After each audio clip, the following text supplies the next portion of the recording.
Say our name and we appear. We believe in the pay window. Welcome, everyone, to Wednesday here on the Pay Window Podcast.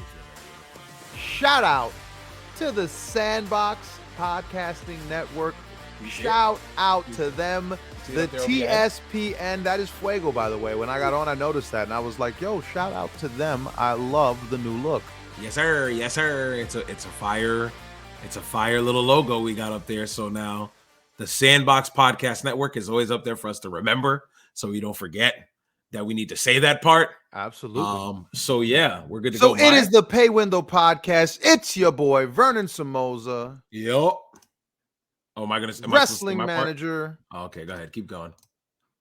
Commentator, just sharing y'all my opinion on stuff. Go ahead. Sorry. And to my, well, there it is. Touch a tip. Touch my tip. And there it is.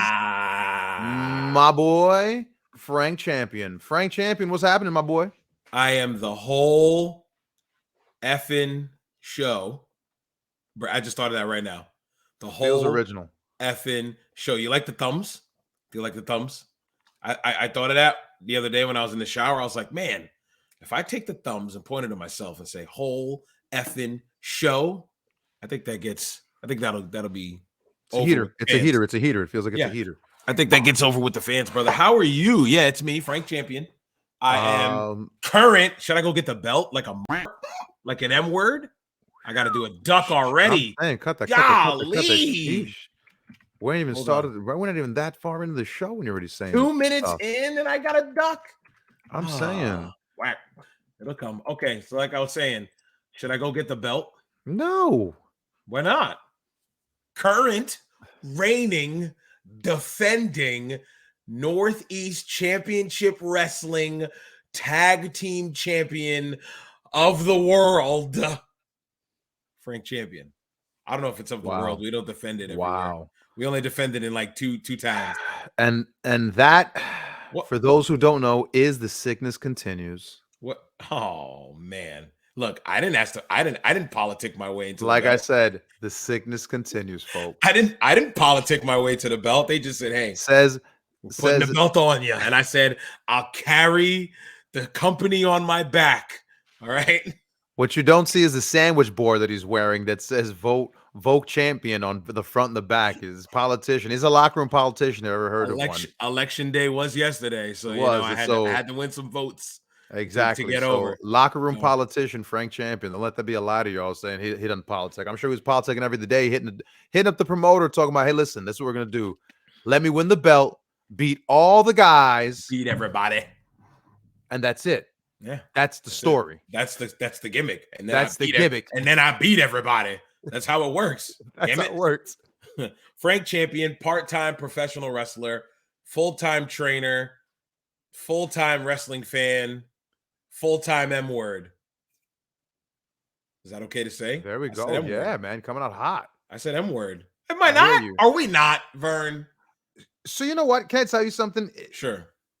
I really think you have to be an M word. Absolutely. To watch Impact. That was stiff.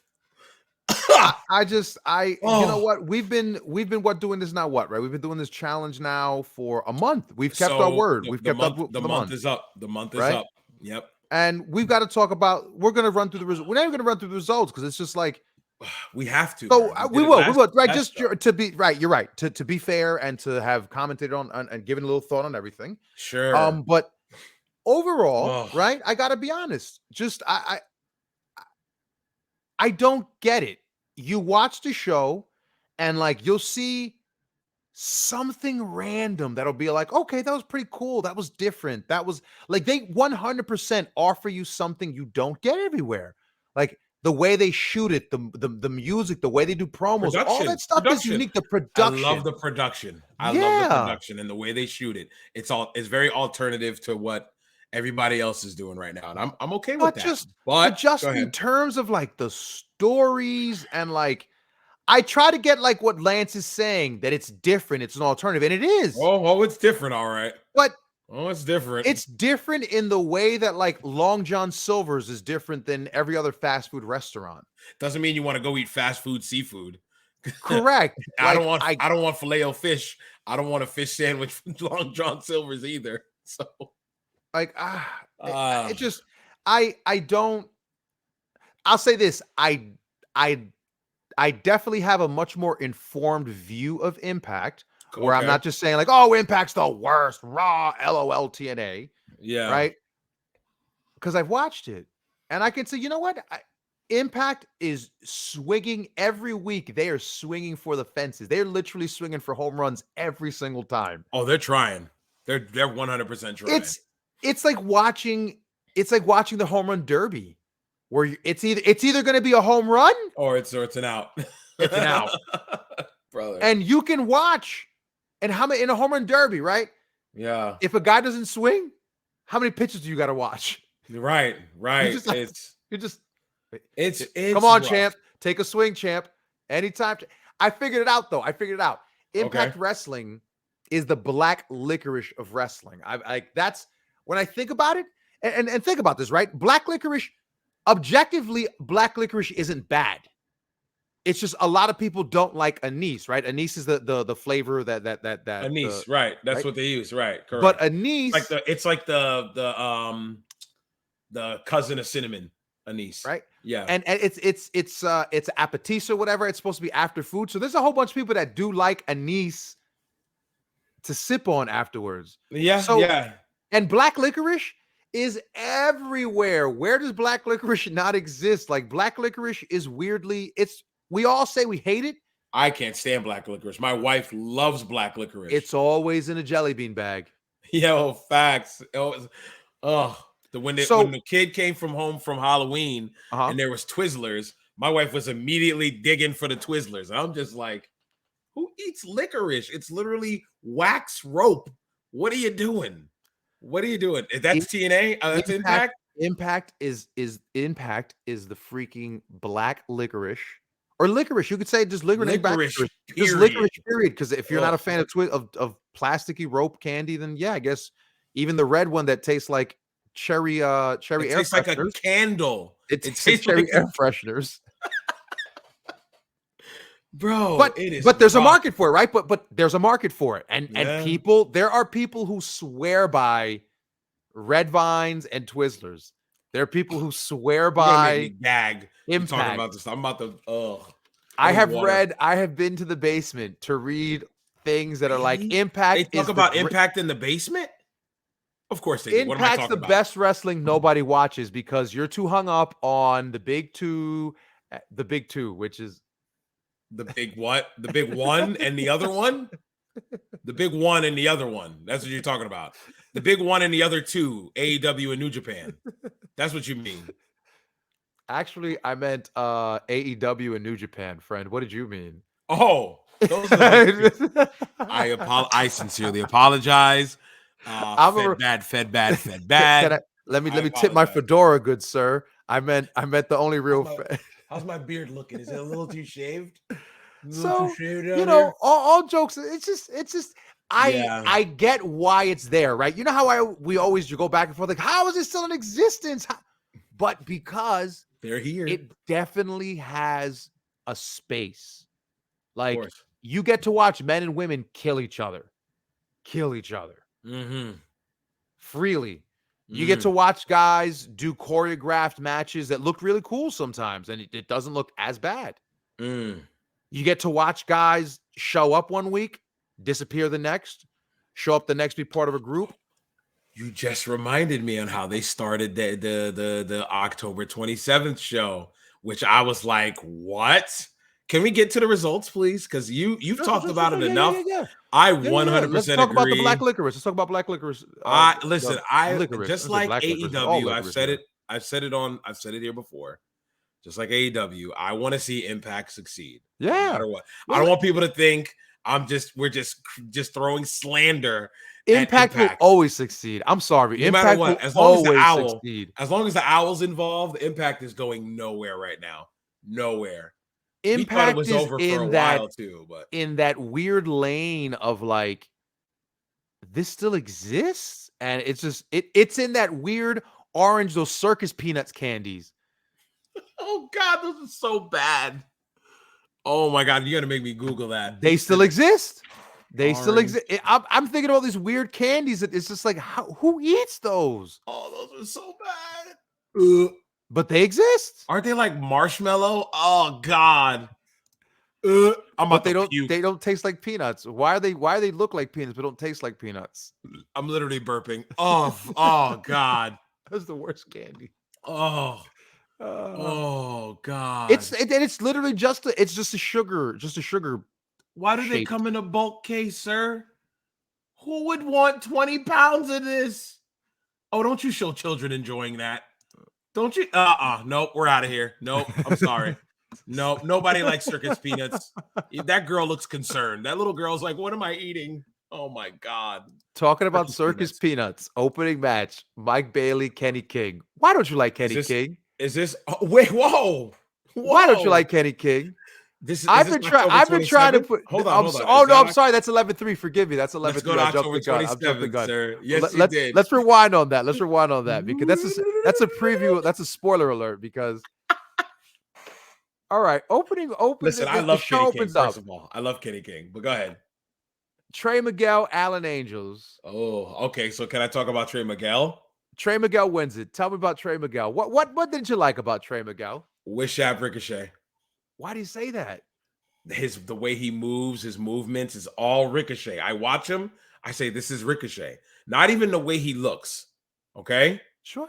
The way he moves is everything about him is Ricochet. Is it just everything? You got Ricochet in the mind? Could you just not put Ricochet to the side and like? I'm watching Trey Miguel. I've watched Trey Miguel plenty of times, and I sat here and actually watched him, and I said he looks like he's trying to be Ricochet. Like I said, he looks like he's trying to be Ricochet. His thing is like hitting the Meteora a bunch of times, and I'm like, okay. He's perfect for the indies. Television, he's where he belongs. Television, Impact's not the indies, sir. It is televised wrestling. Truth. That is televised wrestling. You're technically right, actually. That is televised wrestling, brother. He's perfect for the indies. He comes in, he's got a nice look about him. He can fly. He's flashy. He can go in there for 10 minutes, do a bunch of stuff, and be on his merry way. And then you don't see him for another month. But weekly, I don't know, my man. I feel like, I don't know how the bracket is. I don't remember how the bracket is, but I'm sure that's going to be our tournament final. That's the man going to the finals, Trey Miguel. So Trey Miguel wins it. So he's going to the next round. Mike Bailey. Yeah, against Speedball. That's what I think. Go ahead. Keep going. Okay. What do you think? What do you think? Because you're not going to sit here and just ask me what I think the whole time. What did I think? I think all those matches are forgettable. If you were to show me their pictures, I will tell you what week was that on. Yeah, I've watched the show. Allen Angels. He's okay too. I've seen him a couple times. Allen Angels. Why did he get signed again? Off his name, I guess. What was Allen? I watched Allen Angels in a Roseland match. The first that Prestige. Remember the Prestige match he did? Yeah. It wasn't special. The match. He worked with John Wayne Gacy. Is that the kid? The kid who's 16 years old who couldn't work in New York.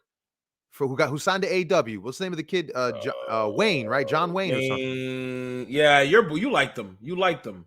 No, you liked him, and you convinced me to like him because at first I was down on him. You, sir. Oh, did I like him first? And convince you to like him? You liked him first, and you told me about him because you're the one who put me onto Roseland to begin with.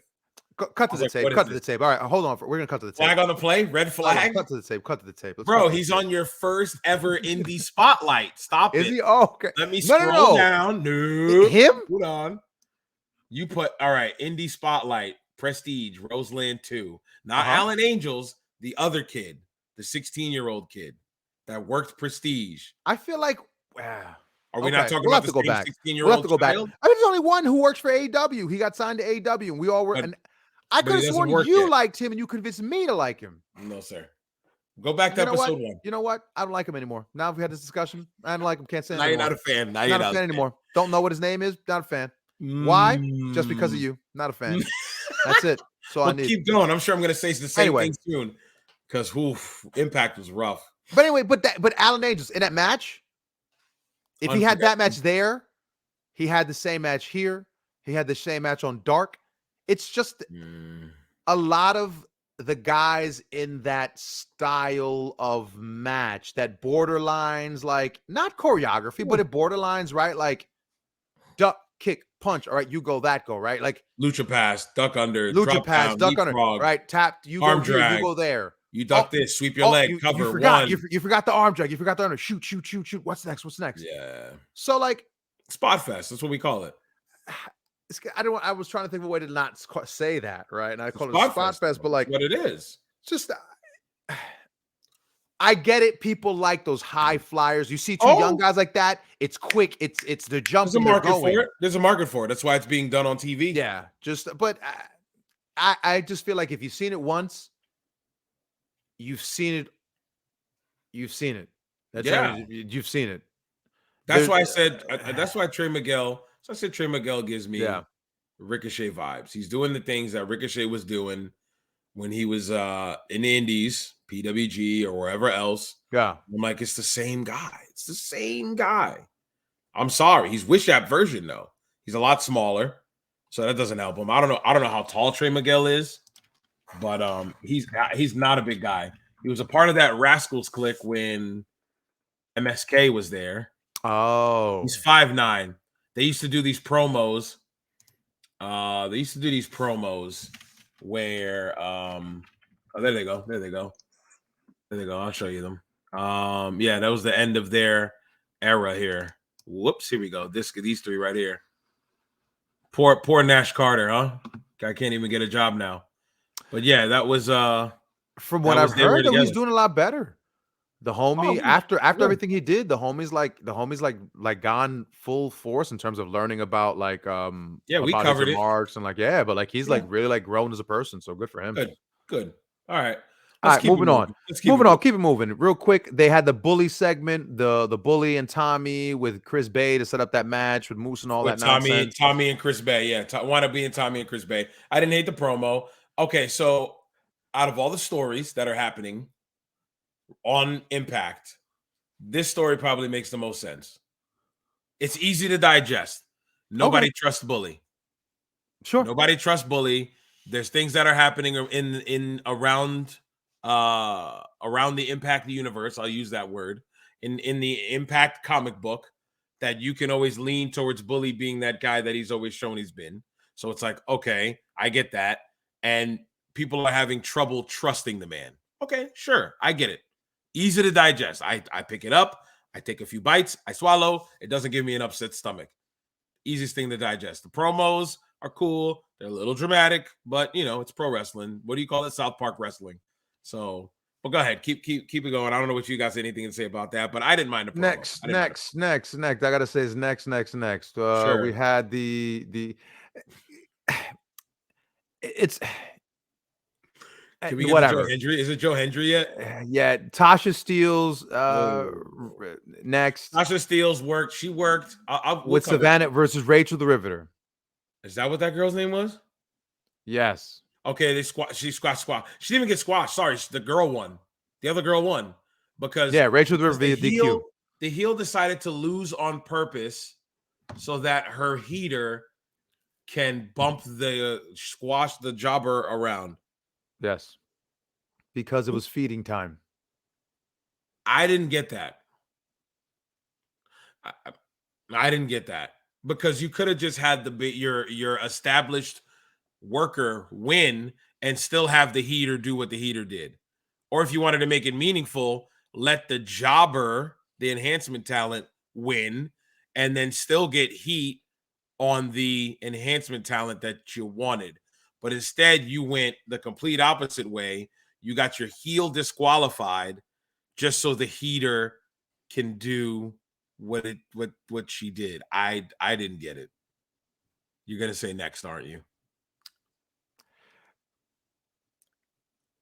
I'm starting to learn a lot of this stuff is just okay. It's like I said, I think you got to just pick the stuff you like And that's it.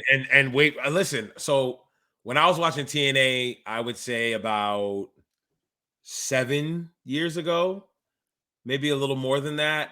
Bad influence. It's the only reason why I watched TNA. Oh. I waited for Christopher Daniels and Frankie Kazarian to come out to see what nonsense they were doing. What they were in Zubas or they were doing anything else. I couldn't wait for them to come out. Yeah. And right now, I think you're going to get to that segment of who I tolerate the most out of this whole entire programming.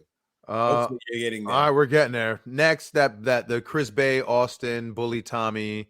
Yeah, their match. Chris Bay's match, Tommy Dreamer. Okay, it was okay. Tommy was putting him over on Busted Open one day. And he's like, I don't want to ruin it because it's happening tonight. So that was about 2 weeks ago. Tommy was putting it over. That Chris Bay kid's not bad. He's not a bad guy. He's not a bad worker. Yeah, I just but you just know how I feel about whenever Tommy talks about anyone, because it always just because it's like automatically I'm like, okay, so I have to knock the person down 10 pegs because Tommy elevates them so high on the pedestal. Exactly. Like, okay, it becomes, let me chill. Right, I get what you're saying. Because according to Tommy, right, the greatest, you've never seen anything like this. This changed your life. It's called ice cream. Can I ask you a question? I think we guessed that. I think we use that phrase a lot. Can I ask you a question? Sure. We say that a lot.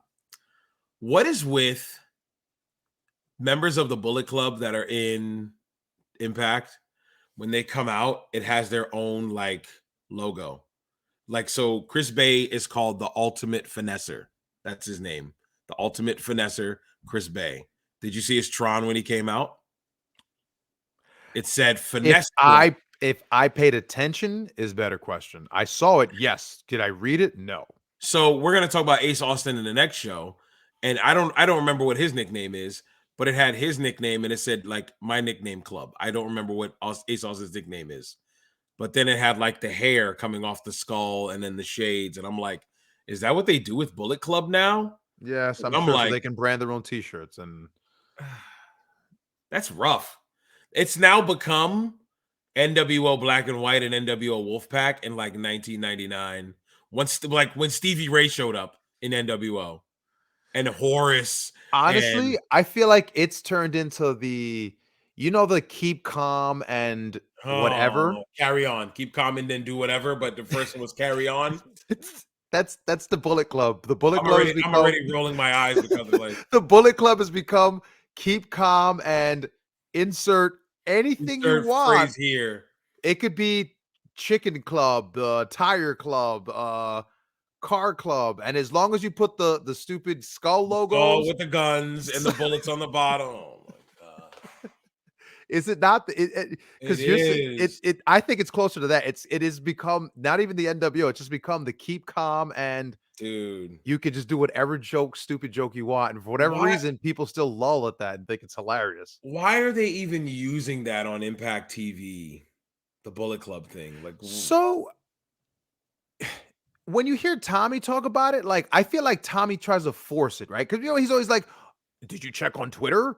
Did you see the hashtag this morning? I like to wake up and I see that it's trending and it's trend." And it's just like I always feel like that the excuse. I don't know if it's an excuse, but it's like, hey, you should be doing this thing that I'm doing because that's how you're going to keep. Like it's like an indirect way of trying to like direct your fanhood, right? Like you should be keeping up on Twitter with the news that comes out of Japan because I was checking the hashtags and he's always saying, I'm just like, who realistically, do you ever go to Twitter and check that? What are the trending hashtags? And no, I go to Twitter when I need news immediately. When the other outlets don't have it on like Google, I go to Twitter. Like just sidebar. Sure. Driving to go pick up my daughter today. Clear day out here. Blue skies, not a single cloud in the sky. Off in the distance, I can see a dark cloud. And I'm like, is that a fire? Like, what is that? I don't know what's going on. My wife's like, oh no, it's probably just a cloud. Just a cloud. I'm like, but the cloud's like really dark, an isolated dark cloud. That doesn't make sense. So we're driving by and my wife's like, I think that is a fire. So we get to the school and we start walking. I pull out my phone. I go to Twitter. I put in the town I'm in, Lowell, fire. Twitter immediately tells me there's a three alarm fire in some building where they do auto supply. Some I think it was a fire that just happened out of the blue. Big pictures and all of that about it. I said, oh wow, see, that's what I go to Twitter for. If I need immediate news that nobody else has covered yet, But you Twitter's good don't for go that. on there and actively look I at don't the go looking for funny. hashtags? No, I don't go unless I'm watching something. If I'm watching Yeah. boxing and I want to but see funny memes, then I'll go search and then I'll hit hashtag and something. But I don't go, what are the top 5 trending in the US, top 5 trending in the worldwide? No, I don't do that. I don't do that. That's what I mean. It's like no one really does that. So Yeah. who cares? Maybe there's a big enough an audience that does, and that's the audience they want. So that's why they do things like the Bullet Club in Impact, where there's no real. They're not a bullet. They're the bullet team. There's 2 of them. I mean, that's the only thing I can think of that, like, apparently, right? Like that Tommy just tries to teach you, right? That like you should always be constantly looking up Bullet Club on the bullet that's trending. Because he always says that. I woke up this morning and blah blah blah was trending, and it's like, do you wake up and just start randomly searching hashtags for wrestling things? Like, what is that? Anyway, regardless, moving on. I just don't. Again, we've given this thing so much time, but like a month. we've 4 listened shows. to people tell us how good it is, how awesome it is. You're being too hard on it. Give it a chance. And even when you and I are just watching us joking around, it's just like, how many times do we have to stop, rewind, and go, look at this? Just look at this. Come on. We Like, just really? we just were as we finished the last episode Whatever. about half an hour ago. Keep it moving. Okay, Uh, I like the finish. They used Moose, caused the trip. Tommy, I think, still Yeah. went over, or no, Chris Bay went no. over. Chris Bay went over. Yeah, I like the finish. It pushes the storyline further. Moving on. It progressed the storyline. That's it. Yeah, that's the high point about it. It progressed the storyline. Sure. Then you had the promo, Aussie Open promo. Sure. Moving on. Bully Ray is heated with Tommy. Bully Ray had that. Moving the story along. That was an overly dramatic promo. Yeah. Moving on. So can we just Bully in 2022? Does Bully not, for a guy who prides himself on realism, does he not overact like hell every time he quote unquote emotes in these scenes? So I started to brother, listen. Brother, he has to like get the accent heavy when he's gonna get it. He just gets heavy. Let me tell you something, brother. Like it gets very Tazish when he starts all of a sudden have to. Anyway, go ahead. So I started listening heavy to the Regal podcast. Now that I've been doing shows recently, y'all know you like that. Big thumbs up for my man Vern. And Regal said, "I'm not an actor. I'm a reactor." How does he work? He works like a what? A cat. I love it. A giant cat. Listen, ever since that, I was watching a Flair match, and I'm watching Flair move. I'm like, yo, he moves like a damn cat. I was like, holy poop. I didn't say poop, but I was like, he moves like a cat. I said, wow. He just blew my mind with that. I told Shay about it. Shay now throws chops like Flair. He keeps that left arm limp, and he'll just let it all fly with the right hand when he throws the chop. I said, hell, it's you trying to move like a cat now. But no, he said really makes me happy to hear, seriously, because Regal's podcast. So I told you that podcast, and it's all over the place. It's almost like us. It is like us. It's almost like us, but he's for the 3 hours, 3 shows where he like went on some tangent, and the guy would be like, and Luke Kipman's like, okay, so yeah, Matt Coon would try to go back. Matt Coon. But the thing was, the one episode I liked was when he was talking about the one Steven. WCW, his first day at WCW, that just went so many different places. And he's like, I'm sorry, you just gotta write notes so we can come back to this in the future. And I'm just thinking, Regal, don't apologize. Just keep talking. Keep talking, because I'm a sponge right now. I'm soaking it all up, and every little thing matters with what you're saying.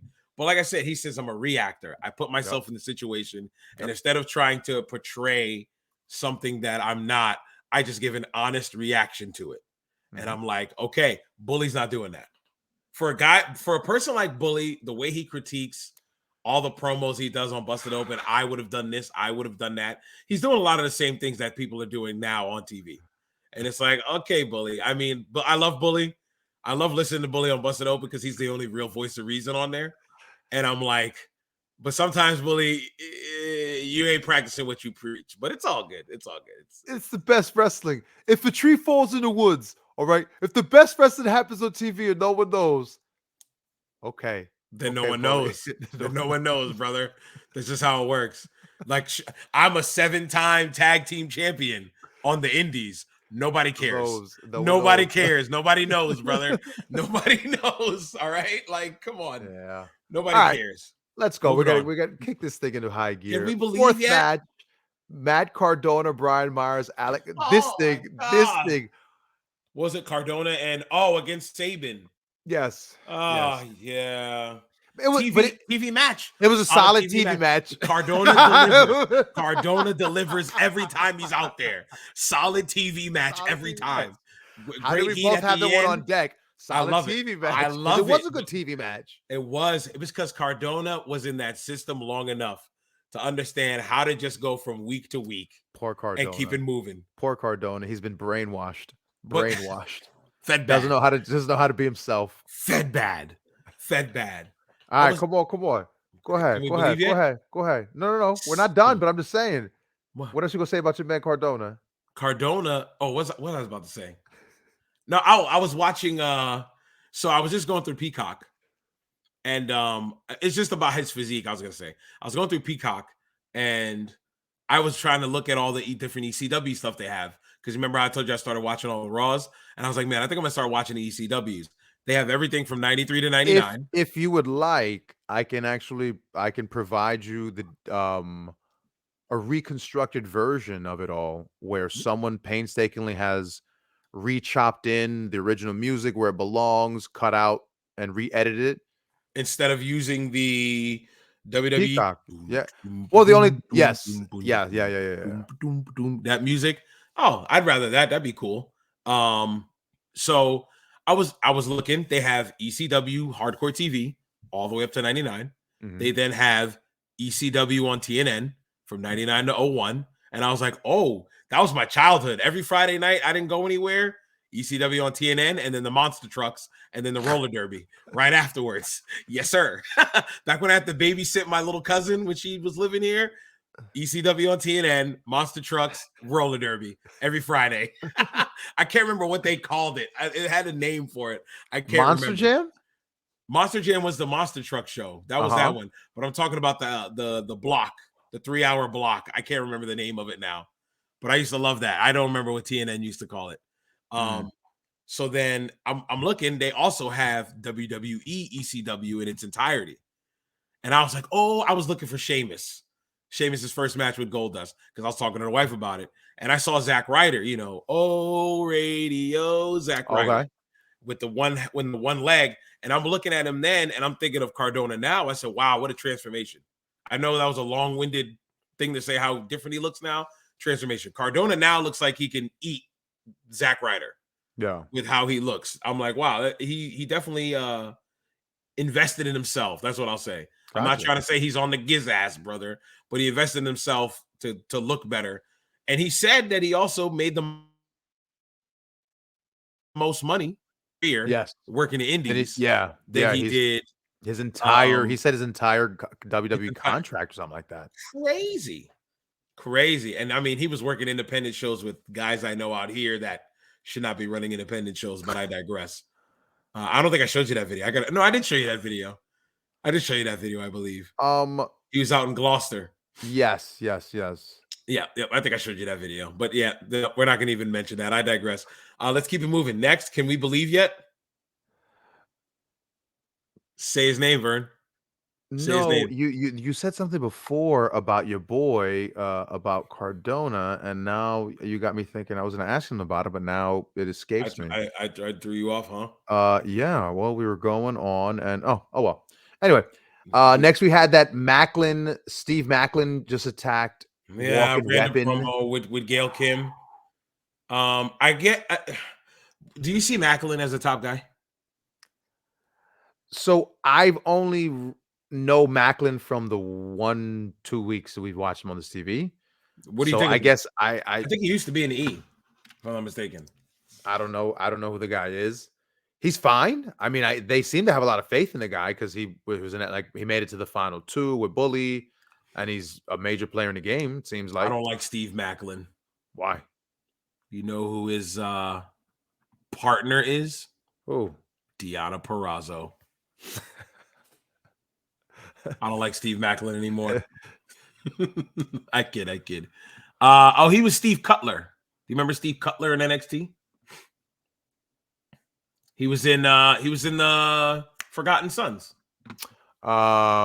He was the other one. Can't tell you Forgotten Sons. Literally don't remember them at all. Yeah, they were pretty forgotten. Yeah. You like that? Yeah, he was the other one. No. Yeah, he doesn't give me. I should be competing for a top title guy. And then Frankie Kazarian just happened to be there for that promo. Frank Kazarian. That set up the tag match for the next week that we're gonna cover. Go ahead. Yep. Go ahead. Booba. And then we believe. Say his name. Finally. Say his name and he appears. Joe Hendry. I believe in Joe Hendry. Yes, sir. The best act on Impact Television, next to Mama Mickey. Come on, you gotta love you some Mama. So, Mickey. Is that a problem that you can say that Joe Hendry's an act? You're just like, oh, the best act. No, there's nothing wrong with that. There's nothing wrong with that being the best act. Is it because it's literally the most entertaining part because it's pure entertainment. It's really like not even wrestling. It's pure entertainment because the wrestling is okay. His wrestling's okay. He's a decent worker. He's not amazing. He's decent. No, but he's really not. But he's really nothing that stands out. Nothing stands out about his work. He's a great singer. Great singer. The way he pops up out of nowhere, I love it. He can control his facials. He's got good facials. He's got great timing on his comedy. Yep. But and that's what I like about him. Wrestling wise, he's not. I'm not gonna call him mediocre. He's okay. He's okay, but it doesn't matter. Are you gonna tell me you got to check out his stuff in the Indies, brother? When he was really. Did you see him in Japan? 5 stars. Dave Meltzer gave him 6 stars in the Tokyo Dome against Kenny Omega. Don't do that. Fed shill. You drone. Okay. All right. Don't do that. Your boy Joe Hendry fought Raj Singh and Mahabali Shira. Mahabali Shira. Oh, sorry, I didn't know. You didn't butcher that. You put it through the meat grinder. Golly, holy moly, guacamole. Listen, Mahabali Shira. Mahabali. Stay with me. Mahabali Shira. Okay, He's been there. Shira. I've seen Mahabali Shira when he first showed up to Impact, and he was doing this deal. When he was dancing. Yep, they had him doing this deal. I swear to God. Bollywood. He was doing a Bollywood gimmick. He was doing the Bollywood finger dance on the elbow. That's probably the best way. I think that's worse than this deal on Saints Row with the elbows. Yes, Mahabali Shira was on the outside. So, do you remember seeing Raj Singh before, or is that your first time seeing him? Raj Singh? Yeah, he was on the Masha Slamovich documentary that you told me to watch. She gave him a ride to the Impact building.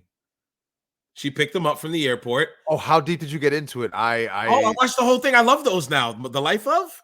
I love those. Oh, did you watch the whole thing? Really? I watched all of Masha's. Yes. Shut up. Yeah, I enjoyed it. I feel like we talked about this one episode, and I was like, and you were like, "Nah, I'm good." And I was like, because I told you I watched Willows, and I was like, Willows was touching. I didn't finish Willows. I was like, Willows. Really? And I was like, oh, I told you she got over with because she was like a really sweet girl. Like, yeah, she's a really nice girl, a really sweet person. Yeah. Like, she genuinely would like her family and like all like the family dynamics. Her and Rex, like.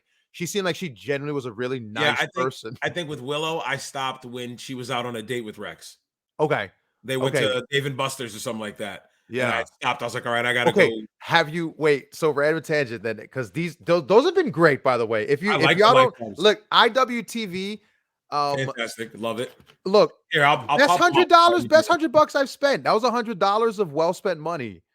Because I bought it and I've watched so much random stuff on there. I've watched like. Can we one day, you and I, we just have to do an entire episode on pandemic wrestling. I'm fascinated by pandemic wrestling. Sure. I go through and I watch stuff on IWTV that makes me scratch my head and just like, how did I miss this in the pandemic? Like, what was I doing that I didn't realize that there was a promotion called Camp Frog that was a summer camp promotion What? It's called Camp Frog. Oh, stop. I'm These are the telling you. light bulbs, by the way. Okay. They got a bunch. All right. So Willow's is Here's good. Masha's. Willow's Yeah, is good. Masha's was a goodie. Have you Masha I seen like. Alex Shelley's? No, I haven't. He has 3 parts? Golly. Alex Shelley's. Yo, his first one, there's this one scene where he's in his car and he's like, man, I've been on TV. I've had, and and I just feel like I've got lots to give. And it was just like, oh, like I just felt touched. I felt for him. Did you see Shook D's? No, I gotta watch it. I love me. God, there's another one. Shook D's is like, Pineapple Pete, man. Like, I got more to give than that. I got more to give. And I was like, He's on ah. AEW's Pineapple Pete. So I'm not gonna say anything bad about this person, but does Edith Surreal really do her whole thing with the mask on? Well, because Edith Surreal identifies as Edith Surreal, so that's part of who Edith's identity. So that's why Edith wears it the whole time. So and also, like, it's very luchadorish, like I wear a mask everywhere I go, kind of deal. As long as I'm on film. No, because but also just protect her identity and like who she is, and like, you know what I mean. So like, yeah, understandable. Yeah. I see a whole bunch of Willow. So yeah, so Willow was on it. Yeah, they were on there together on that part of it. Let me see. A very good. I haven't seen those. A very good. I didn't see. He has a bunch right here to begin with, bunch of extras. Jeff Cannonball. Nope. Yeah. Okay. No. You know what? Actually, the first one I watched, interesting, was Edith Surreal, because that's the first time I ever saw. I was first one when you told me about Masha, when we had the debate about wrestling is like a dance, and you made it seem like they said all you do is dance and wrestling, and I'm like, well, no, what she explained wasn't that bad. You were just like, no, what do you mean? Exactly. I said, no, women in the ring? No! All right, back to Impact. Let's get this back done but listen, yo, hey, we've been talking about this for 30 some odd minutes. I know, because I told you that's peek behind the curtain, friends. We said we only had 3 subjects to discuss tonight, and I was like, oh, that's 3 too many. We'll be fine. It's now 5. It's now 5 right now. And Frank was like, do you really want to talk about this? I said, sure. He was like, well, you got the results. And I was like, we'll talk too long about it. And he was like, no, trust me. It's what we did. 42 minutes later. 40 minutes later, here we are. All right, let's keep it going. We're still on the first show. Keep going. All right. Joe Hendry. I love Joe Hendry. Okay. Joe Hendry, great job. Henry, great job. He gets the win. Eric Young promo on Sami Callihan. Rough. Woof. Keep going. Oh, the PCO promo. Oh, woof. Keep going. I don't want to talk about it. Keep going. It gives 2 woofs. Woof, woof. Eddie! Do the PCO yelling. Just do the voice. No, I'm not doing it. Eddie! Oh my God. If you haven't watched this, it's why is PCO a thing? Why is PCO morphed into Chunk from the Goonies? No, Sloth. Excuse me. He's morphed into Sloth from the Goonies. Baby. Why is he morphed into Sloth? Bro, I don't know. I do not get PCO. I haven't since he's come back and has been killing his body since, like, for Ring of Honor for years now. And here he is on Impact Television, still being allowed to do that. I don't get it, bro. Pierre Carwillette, for some reason, has had a resurgence in his damn career. I don't know freaking why, but here we are. Kills himself. What was the match that put him back on the map? If you remember, do you remember what was the match? He was probably him versus Walter. Him versus Walter, where Walter beat the absolute dog stuffing out of him. Beat him raw, and then he beat Walter. And they just beat on each other till their chests were daggone about to go purple. And he got a standing ovation. The world loved him because he's an old man who decided he was going to toe-to-toe. And he went toe-to-toe with Walter. That is the match. Here we are. Huh? I said, and here we are. Is my thing breaking up? I see 1 bar. Yeah, you are. Your blurry is all heck to me.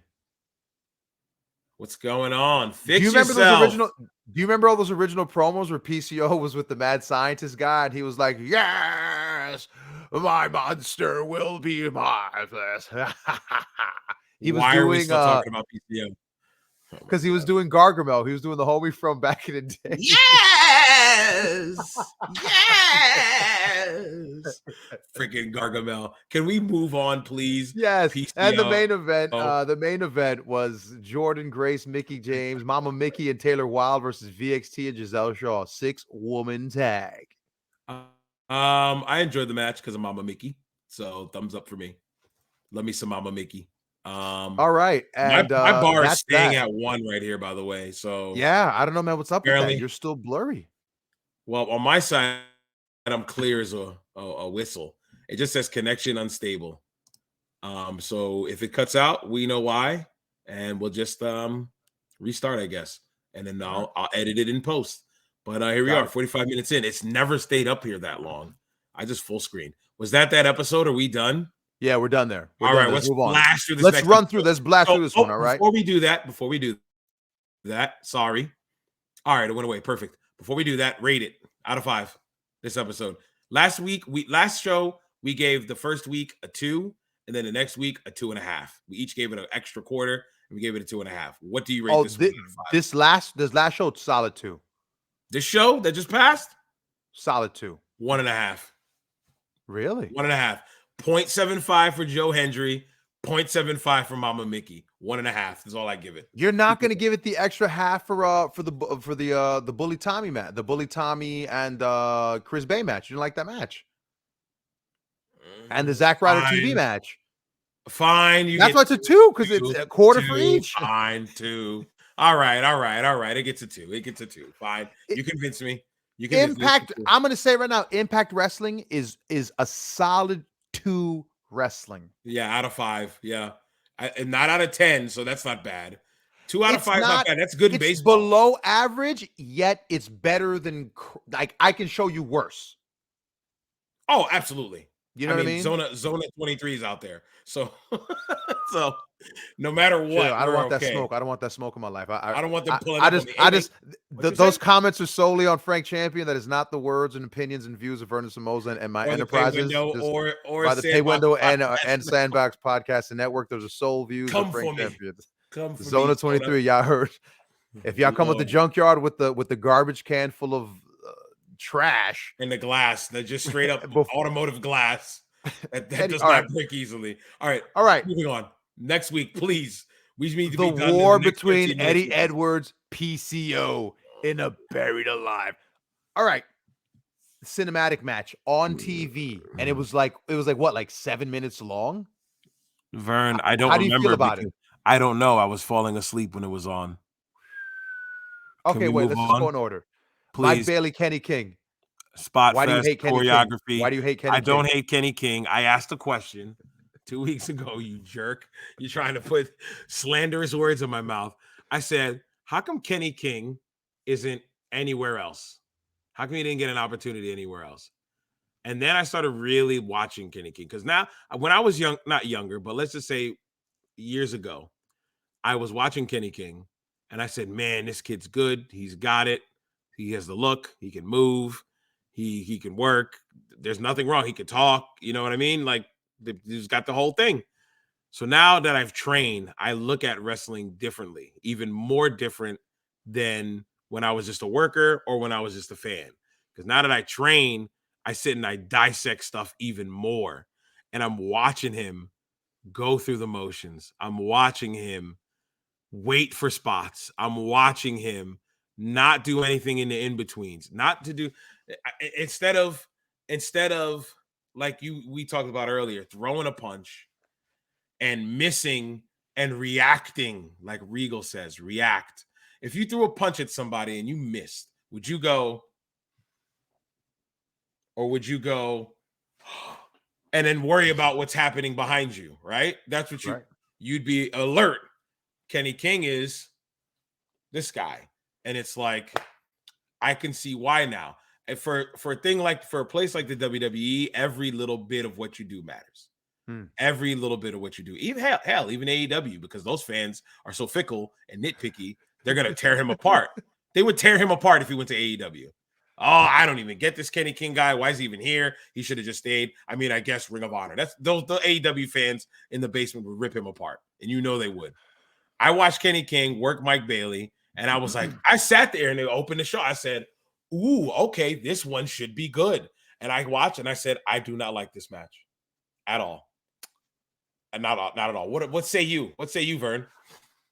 I it was a I'm not, you know how I feel about Mike Bailey. I don't get the Mike Bailey thing. I don't get it. I watch it. You know how you just said a second ago, you just talked about choreography of the match, whatever. Yep. Mm-hmm. Like when Mike Bailey does the machine gun kicks. Oh, yeah. Right? Even when he started doing them when he was wearing brown pants and kick pads. Yeah, PWG. P-Dub when he first debuted here. Mm-hmm. Even back then, the first time I was like, okay. But since then, we still do this. The double knee things, this flipping knees. Yeah, he does a lot of this. It just, all that stuff to me is just like, okay, someone's going to kick out of it. Who cares? So is it a lack of evolution?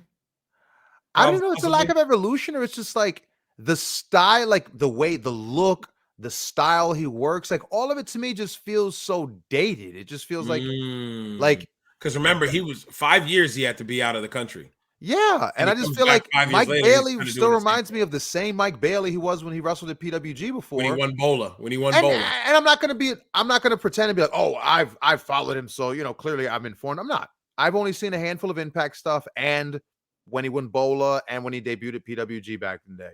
Mm-hmm. And I watched that maybe 6 months ago. Okay. So I don't see it. I don't get it. The Mike Bailey thing. People really like the choreography, falsy stuff. So that's it.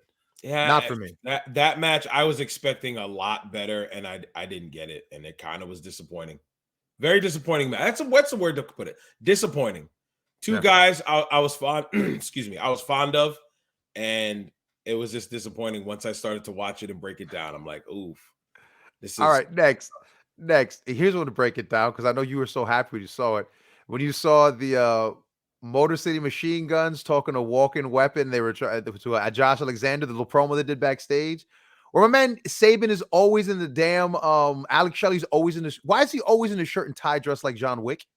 Does he cosplay as John Wick all the time, that he's always in the daggone white shirt with a black tie? I'm just saying. I don't know. Every time he's on camera, he's wearing the John Wick outfit. Mm-hmm. Why? Mm-hmm. I don't know. And his boy's always in just like Saban's always in whatever he wore when he showed up to the building. Yeah, whatever he showed up to the building with. Yep. He did not bring extra clothes in his gear bag. No. Whatever he wore to the show is what he wears for promos. Absolutely. That's like me. Sometimes I show up to shows in this hoodie and some sweats. It'd be like, yeah, I cut a promo in this clothing. Like, yeah, it's like, okay. Yeah. Like, I don't know. How'd you again, those promos where they always just cut to like, we're gonna have a conversation, a serious, intense conversation. Music's gonna get gripping. Scene. Why? Anyway, moving on. VXT and Giselle Shaw broke up. Oh, I fell asleep. I didn't see that. Yes, there was a promo. I'm sorry. There was a promo where they broke up on TV. So Diana, VXT. I'm sorry, Impact. Yes, VXT broke up with Giselle Shaw. They're no longer a trios. I saw that coming. Deonna Purrazzo should not be a part of any team. Okay? Whatever. Even though she's with Steve Macklin, whatever. It's not a big deal. It's okay. She should not be in a part of any team. She's an individual star. My waifu. A waifu who totally looks like Deonna Purrazzo in 2017 when she was in NXT. It's definitely my waifu. Look, when I met her at Lucky Pro, man, I was flustered. I started sweating. My palms got sweaty. I said, nice to meet you, Deonna. I'm big fan. Nice to meet you. Big fan. I'm kidding. We just had a big fan. I have all your pictures. Yeah, she definitely got creep vibes off of me. I'm totally kidding. She did not. It was a nice conversation right before she worked. She came back. I said she had a very great match. I said, thank you very much. She went to the back and went about her business. She hit you with the thanks a lot. Appreciate it. Thanks so much. Appreciate that. Thanks. She was out of breath. I forgot who she was working that night. I think it was like a multi-woman match, but it doesn't matter. But yeah, no. Deonna Purrazzo is an individual star. She doesn't need to be a part of any team. She doesn't need anybody. She shouldn't be a part of that. But rumor has it. She won't be, right? The Fed wants Chelsea, so chances are Deonna might be coming back as well, or Deonna might be alone. I hope Deanna comes back to the E. Mm. I think she's gotten so much better than when she was there. I didn't even know didn't know Deanna was in the E. She was in NXT. She was remember, she was the hottest free agent for a while. When I did the Lucky Pro show with her, she was considered the hottest free agent when she used to rock the Italian flag on her gear. Oh, wow. Yeah, she was the hottest free agent. She worked, I think she had worked Impact and did NXT in like the same week or something like that. Gotcha. She's on the same. Yeah, she was working hard. But now she's in Impact and she's been doing her thing there, getting a steady check. Can't complain. But like I said, she don't need to be with anybody else. But go ahead, move on. Savannah Evans and Tasha Steelz versus Jessica Havoc and the Death Dolls. No, is that how they wrote it? Because that's wrong. Tasha Steelz was on the outside and the Death Dolls were on the outside. Yeah, it's Savannah Evans with Tasha Steelz versus Jessica Havoc with the Death Dolls. The way you said it, I apologize. That was just me. That match was terrible, absolutely terrible. Jessica Havoc looked awful. I don't know. Vern. All right. Let's pull the curtain back again. We just watched that because I told you I fell asleep at this portion of the show. Mm-hmm. I wish I stayed asleep until right now, so we didn't have to talk about it. That match was god awful. Everything about it was awful, and it's not Savannah Evans' fault. It's not her fault. Actually, she has some fault to it because some of the stuff she agreed to do with her shouldn't have been agreed to. Jessica Havoc, I don't want people to think I'm going to sit here and say because of her weight, she's awful. Because that'd be the pot calling the kettle black. Okay. I'm a 360-pound man. I can move in a wrestling ring. Okay. I can move in a wrestling ring. I've seen Jessica Havoc fluctuate in weight throughout the years. Okay. Her in-ring work has never differed throughout that time. But right now, Jessica Havoc, in-ring work rate, whatever the hell you want to call it, awful. That match she had with Savannah Evans, I'm gonna say it, Vern. Dare I say, it was bad. I mean, duck sound that. What was that? 56. You want me to duck down? Of course. What do you mean? Our show is PG, and you over here daggone swearing up a storm, potty mouth. Oh, I'm sorry, sir. Where am I at? 57 minutes? 56 and 56, like I'll do like 56, 55, 56, 45. Yeah. I'll find it. So, excuse me, that's 2 ducks for me. I mean, I'm overdoing it now. No ducks for you yet. Notice I said yet. So, Jessica Havoc would do a strike. She'd nip. She'd walk away. Taunt. Hit it. It was like watching a wrestler. Taunt, throw her to the corner. Try for a splash. Taunt, throw to corner, head. Like, how many corner attacks is she doing? So that was the thing where it's just like, I had the thought where I was like, did you rewind the match? Remember, Astor said, yo, did you put it back or something? And I was like, are we watching the same sequence over again? And she just missed. And it's just like, I don't want to say creative enough. That's not the word. But it's just like, how overdone is Giant beats on smaller person and then smaller person moves, Giant runs in, stumbles out. Like, it's just like, holy Christ. I mean, that's literally my spots, but I mean, I try to differ at times. Do you know what I hate though? I hate when a Giant does that spot and they're afraid to eat the buckle. You're big. Oh, I go right into that. You're big. Eat it. You're big. You have a huge body. Eat it. Yeah, you can take it. My chest may hurt later, but I can take it. Other day in the big meaty man at the Saudi at the Crown Jewel. Oh, we're gonna talk about those guys later. Big meaty men slapping meat. That's the only issue I had in the match was when Big almost went for that finish. You could see that he just hesitates for a second to gingerly fall into the buckle. Yeah, let's save that. I know, but I'm just saying. But it's just the only thing I could think of is just that it's like I was just like, what are you doing? Eat the buckle. What are you afraid for? You'll be fine. Eat the buckle, you big dummy. You're not going to daggone unless you try to throw yourself through the thing, you idiot, and flip over it. You'll be fine. Like that was yes. That's it. That's the only preview we'll give you. That's it. We'll titillate your juices. Okay. Vern Dupree. Poor guys. Anyway. Yeah. So the match was what it was. It was not awful. It was bad. Okay. In the 4 weeks we've watched Impact Wrestling, that was probably the worst match. And it's 5 weeks because we watched Bound for Glory. Their match at Bound for Glory was bad. I said it on the air. I said the tag match was not good. Yeah. When they won the tag belts from Vexed. That match that she just had tonight was not good. This gimmick she's doing, Jessica, because I'm sick. You know what it sounds like? I think Jessica Havoc's phoning it in. I wouldn't be surprised if when her contract's up, she doesn't want to work anymore. She just stops. She goes back to Twitch or something. I won't be surprised. Gotcha. I would not be surprised. But yeah, what were you about to say? No, I don't know. I lost it. Okay, sorry. No, Moving on. good. We didn't. Yeah, that Savannah girl went over, right? Yeah. Keep it pushing. Cool. We're keep going. Then they had a promo by Kelly. I don't know who the Kelly girl is. I don't remember. Killer Kelly. Okay, it was Killer Kelly. I'm looking. I'm like, who is that? And then they said her name. I was like, oh. And then I was like, okay, checked out. There's a lot of characters on Impact I just don't care about. I think that's the problem. They're trying to make me care, and I'm like, why should I care? And then you don't give me a reason, and I'm like, okay, I will continue not caring. So it's then next talk about not caring is Steve Macklin promo where they did the serious lighting where they put the light from the bottom up. Yeah. So it's I'm sorry, Deanna, your boyfriend is it's pretty mediocre. Keep going. Sammy Callahan versus Eric Young with Cody Deaner. And that turned into, let's just get to the end. Sammy went over. Yes, but via disqualification. Yep, and then but he ends up in the ring. Bunch of guys in yellow hoodies from Walmart because there's nowhere else you're gonna find yellow hoodies. I don't care what anybody says. You don't go to Foot Locker and like, yo, let me get 20 yellow hoodies, fam. You go to Walmart for that, and they're like $5.99, I bet. So big reveal happened. 3 new members.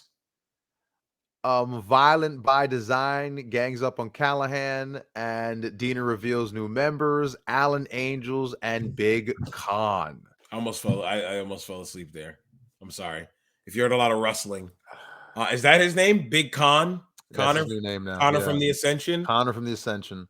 I never liked Connor from the Ascension. I thought Victor was the better one. I actually thought Bram was the better one of the Ascension until he got into trouble and he got like excommunicated from wrestling. I loved Bram. But not a big fan of Connor. Alan Angels, we already spoke about. Next. Taylor Wilde, her promo with Mama Mickey and her with that promo. Listen, Mama Mickey. Let's go. Thumbs up. I love me some Mama Mickey. That's there about we it. Go. She does no wrong in my eyes. I love me some soccer mom Mickey. I love it. That's fine. Yeah. You had Jordan Grace promo with Giselle Shaw. I didn't mind that. I like the physicality, the pictures in her room of her holding up the title. You're setting up another opponent for your champion to run through. Okay. Sure. I'm okay. Like I said, easy to digest. I could take that. I could cut the steak. I could chew it. It's medium well. It's not well done, so it's not super chewy. Easy to digest. Swig back a beer. Okay, I'm cool with that, Jordan. Thank you. I remember what I was going to tell you. Impact. You know how people always jump on the Fed about they do the same matches every week? Is Impact not the same match? Like the same 3 people work each other every like set of shows. It's the same people work each other. Or am I going? I don't think they have a large roster, to be honest. I think that's probably why. Really? Well, I'll go ahead, keep going. I'm gonna Google Moose versus Ace Austin with Chris Bay. Love the finish with Bully. And who's our winner? Decent match. I like Moose. Before you go on, I like Moose. Moose looks good. He's a specimen. I think the lisp hurts him. Which it sucks, but it's just an impediment you have. Yeah. You can't. There's nothing you can do about it. I think the lisp hurts him a bit as far as like being a real tough heel. Yeah. But he works around it. From a guy who was just a football player and offensive lineman that turned into what he is now, I like Moose. I'm okay with Moose. Now Moose came a long way. Moose came a long way. Oh, hey, tomorrow it's Jordan Grace. Today Jordan Grace and Giselle Shaw. But keep going. Go ahead. I'm sorry. Okay.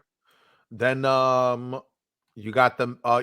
Your boy You had His Cardona and promo, Meyer promo, yep, with your boy good TV promo. Joe Say Hendry. his name and he appears. We believe in Joe Hendry. Yes, sir. I love me some Joe So Hendry, man. Joe Hendry appears. It's a funny promo out of a locker, out of a refrigerator, says something, walks off camera, and then Cardona just says, "What was he doing in the locker? Where'd he Yes. come from? Yes. Or what is he doing in the refrigerator?" And it felt like something we would have shot because it'd be like, "Oh my god, it'd be so funny," and then we'll break the fourth wall and go like, "Yo, what's up with that?" Like it was Absolutely. 100% something we would have done to pop each other when we were recording videos like that. So I just thought, I'm sorry to interrupt. There is a healthy amount of members of this roster, but there's a lot of people I've never seen that's on this roster page. yeah, because they appear in all the scramble matches they do, and like whenever they do all the big fights. Like remember when they had the name your match, whatever, name your whatever battle Nope. royal. Nope. I do not remember that. That was at the pay-per-view at Bound for Glory. Call your shot gauntlet. They were Yeah, the all in Corey that. Show Gauntlet. Yeah. Yeah, like I don't know Jack Price. I don't know you never see Crazy Steve on TV anymore. Hey, Alicia's there. Let me some Alicia. Who's John E. Bravo? Who's John E. Bravo? That's a thing. And at the stream, who's this guy? Who's this guy right here? I don't know, but he definitely does your gimmick better, brother. Oh, moving on. Let's keep it pushing. Let's go. I'm tight you said that. I'm tight you said that. I can't get back at you for that. Go ahead. Final match. Final match. Let's go, Vern. Final match is Josh Alexander and Frankie Kazarian versus Aussie Open. Your favorite match of the night? But peek behind the curtain again. We skimmed through it about an hour and 10 minutes ago, and not a big fan of Aussie Open. People oogle over them, especially the AEW crowd when they were there doing those shows with Ospreay for Forbidden Door. They were love me some Aussie Open. As far as tag team wrestlers, I'm not a fan of them as a tag team. It's got one speed. No. I just don't like. I don't like those teams that have one speed. Right? Go, like, go. That's just. I'm not a fan of the. I don't even remember their names. Not a fan of the big one. Yeah, Ospreay, I'm okay with. It's interesting I just said that, right? Because I can think of the Road Warriors, and they had one speed. Smash, smash, smash. But then I also think of a team like the Midnight Express, and they could change speeds. They could change gears. Yeah, the but Steiners, the Road Warriors. All right, because I'm just thinking, am I being hypocritical saying that? Am I being hypocritical saying like it's one speed? Because I get what you're saying. The Road Warriors were one speed, but you knew that walking in and watching the Road Warriors from the jump. These guys were badasses who's going to kick everybody's ass who walks through that building. Yeah. It doesn't matter who you are. And that's who they were. I feel like Aussie Open is just like you gripe about, is that modern style that doesn't change gears for anybody or anything. I feel like a good worker can do that modern style, can slow it down, can change pace, can do a little bit of everything. I feel like a good tag team can also do that as well. So Jay Lethal. Like Jay Lethal in my mind, Jay Lethal is one of the best workers today who can cover the bases. Who can give you that like spotty, just move, but and also then he can work. He can just work a match, hold. and he can do that thing where he switches gears and he looks intense and looks like he's trying to rip your leg off. Because Jay Lethal's a student of the game. That's why he's a student of the game. I feel like Aussie Open, they got taught one way and they're okay with that and they're over right now. I may be wrong, but let's see how long they stay over for. So 1 to 5, what do you rate the show? Oh no, wait, my bad. Wait, final of the match. Alexander, Frankie pinned. They beat unnecessary bump for Alexander on that suplex. So there's a suplex over the top rope where Alexander and one of the Aussie Open guys both go over backwards over that. Unsafe. Doesn't make sense. That's your top guy. Your top guy should not be taking that bump in a tag team match when your pay-per-view is in about a few weeks. In the world of modern wrestling, is there such thing as you don't take that bump? Yes. In the world of modern wrestling, you really think that? Yes. I think that I that's one of those old school ideas that I think modern wrestlers don't believe in anymore. Well, that's nonsense. Saving bumps. You need to we'll talk to those guys when they're in their 40s and 50s and their backs are completely out. Well, And then we'll see if they should have saved that bump or not. remember we were talking about I was telling you I was talking to a buddy of ours, right? About in his match and him and I talked about the fact, right, that he's like, well, I want to take that one big bump in my I want people to ooh and ah because they saw me take that one big bump. And it was just like, well, who cares? You're gonna lose in the match, and so who cares? The people ooh and ah. Right. If they're gonna ooh and ah, and then that is the conclusion of your match, then make it count. Make it count that way. But it was towards the conclusion, but it had nothing to do with the conclusion. It Exactly. just gave them a reason to not be a part of the finish. We could have went so many different ways. You could have did the suplex in the apron, got him up, put him over, worked a way to get Alexander safely to the ground from the apron, and then maybe Kazarian take those both guys out and they gets the victory. But instead, they work this weird suplex angle where they both go flipping over the ropes, where anything can happen when you rebound off of a rope. You got to trust somebody on that. Yeah, that's a scary Correct. bump. You got to trust somebody. And like that is your champion. You don't take that risk with the guy you put the strap on to carry your company. Unnecessary bump. That's how I look at it. I think WWE is the only one right now. The Fed's the only one really trying it. With the Fed keeping Roman only special to big shows, even just doing promos, no more matches even on TV. It's like, as much I know people complain about it now, it's shocking, right? It's shocking. Well, yeah, complaining. What? People complaining about wrestling? No way. Because you don't get to see him wrestle anymore, and it's like, wow. So that's what it feels like when your champion's like, oh no, if you want it, you have to watch me work the big shows. And when I wrestle a match, it's going to be for a reason. I'm not just going to wrestle every week. So, but is this a symptom of, I'm the champion, I wrestle every week, so of course I'll take whatever crazy bump comes up because I gotta wrestle every week anyway? I think that comes from 90s wrestling. 90s wrestling, because it wasn't the microwave era, but it was like a gimme era. I want it, give me. So you saw Stone Cold every week, you saw The Rock every week, you saw Triple H every week, and you saw the titles change over and over and over and flip-flop, and guys not really holding on to it. I think from that and everybody seeing the success of the Attitude Era, I think that makes whoever the Booker man is think, well, this guy's my champion, I need him on every week. Independent wrestling, if you have a title in your promotion, your champion's on every month if you want that. But would you not say though that what, again, like, is constantly the big crime of modern wrestling and the Attitude Era? They remember the person, they remember the stories, but they lack to understand the context. Because you had your champion on every week, but Steve wasn't wrestling and defending the belt on TV every single week. Some weeks Steve was just doing angles. Some weeks Steve was progressing the story. Some weeks Steve was messing people around, right? And you would see Steve a minute at the beginning. He was sprinkled throughout the show. It wasn't just for a 20-minute segment where we just see Steve standing in the ring and just doing 20 minutes of monologue. Yeah. That's what's different. And that's why I call it South Park, where it's just like at some point, it's just, all right, now it's like a weird paint by numbers where it's like, okay, now's this part where you talk. Now's the part where the other guy's music hits, he talks.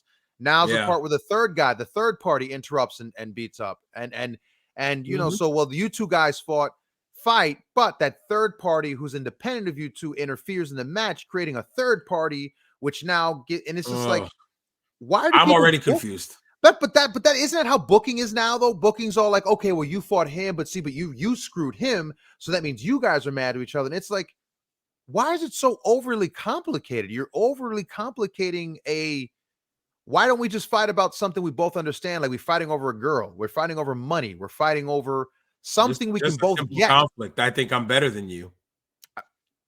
I think I'm better than you. Someone's being a jerk. Someone's being like, sure. I think we tend to over 1 to 5. dramatize 1 to 5. What do you rate that last show? This okay. I'm gonna be rude. Jessica's match killed it for me. 1. Yeah, 1. I was gonna give it a 1 because Joe honestly Hendry there wasn't one match on this show that really made like. and Joe Hendry was on my screen for 2 minutes, if Yeah. at most, and it was a 1. And there was a little bit of a Miss Mickey, right? She had the promo with Taylor Wilde. Yeah, a 1. This was probably the worst show. Yeah. Out of all of the impacts that we Yes. watched. Yes. Yeah. So you agree? You going with a 1? 100%. This I was gonna say this is the worst out of all the ones we've watched so far. This was the worst. I fell asleep watching that one. Normally, I fall asleep watching Raw because it's late at night and it's 3 hours. Understandable. It's gonna happen. These are hour and a half shows. It's a 2-hour show. It's an hour and 25 minutes of wrestling I need to watch. I fell asleep 30 some odd minutes in. What was worse? If that happens. What was worse? I'm sorry. Wait, now you got me thinking. What was worse? This episode of Impact or Rampage this last week? I did not watch Rampage, I don't believe. What happened on Rampage? Remind me. Wait, was it Rampage or was it Dynamite? No, it was Dynamite. Was that what was the one where Jeff Jarrett came out? Where Jeff Jarrett debuted? I didn't watch that Dynamite. Okay. I didn't watch that Dynamite. You gotta watch that show. Oh, you gotta watch that show. Yeah, I didn't watch it in full, I don't think so. You gotta see Lee Moriarty come out to cut a promo. And Stokely introduces him and says, "My boy's got something to say."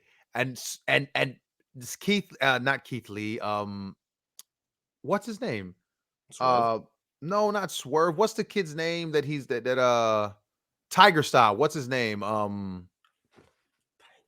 The green haired. He's got green hair. Lee Moriarty. Lee Moriarty. You just said his name. Oh, I did say his name. Oh, okay. Sorry. So Lee Moriarty is standing there, and Stokely's like, "All right, Lee, tell him." Points to the camera, and Lee is mugging in person while a video of him cutting a camera plays while he's standing there at the bottom of the screen. Okay. I don't know how to respond. Could you imagine being? All I'm thought was he's that bad at live promos. They were like, "Screw it, just do it on tape." And when you go out there live, just point. We'll play the tape version. He's that bad? I don't know how to respond to that. I wish I had a response for that, but that sounds pretty awful. And was it last week's show that had the 37 minutes of uninterrupted interviews and TV segments?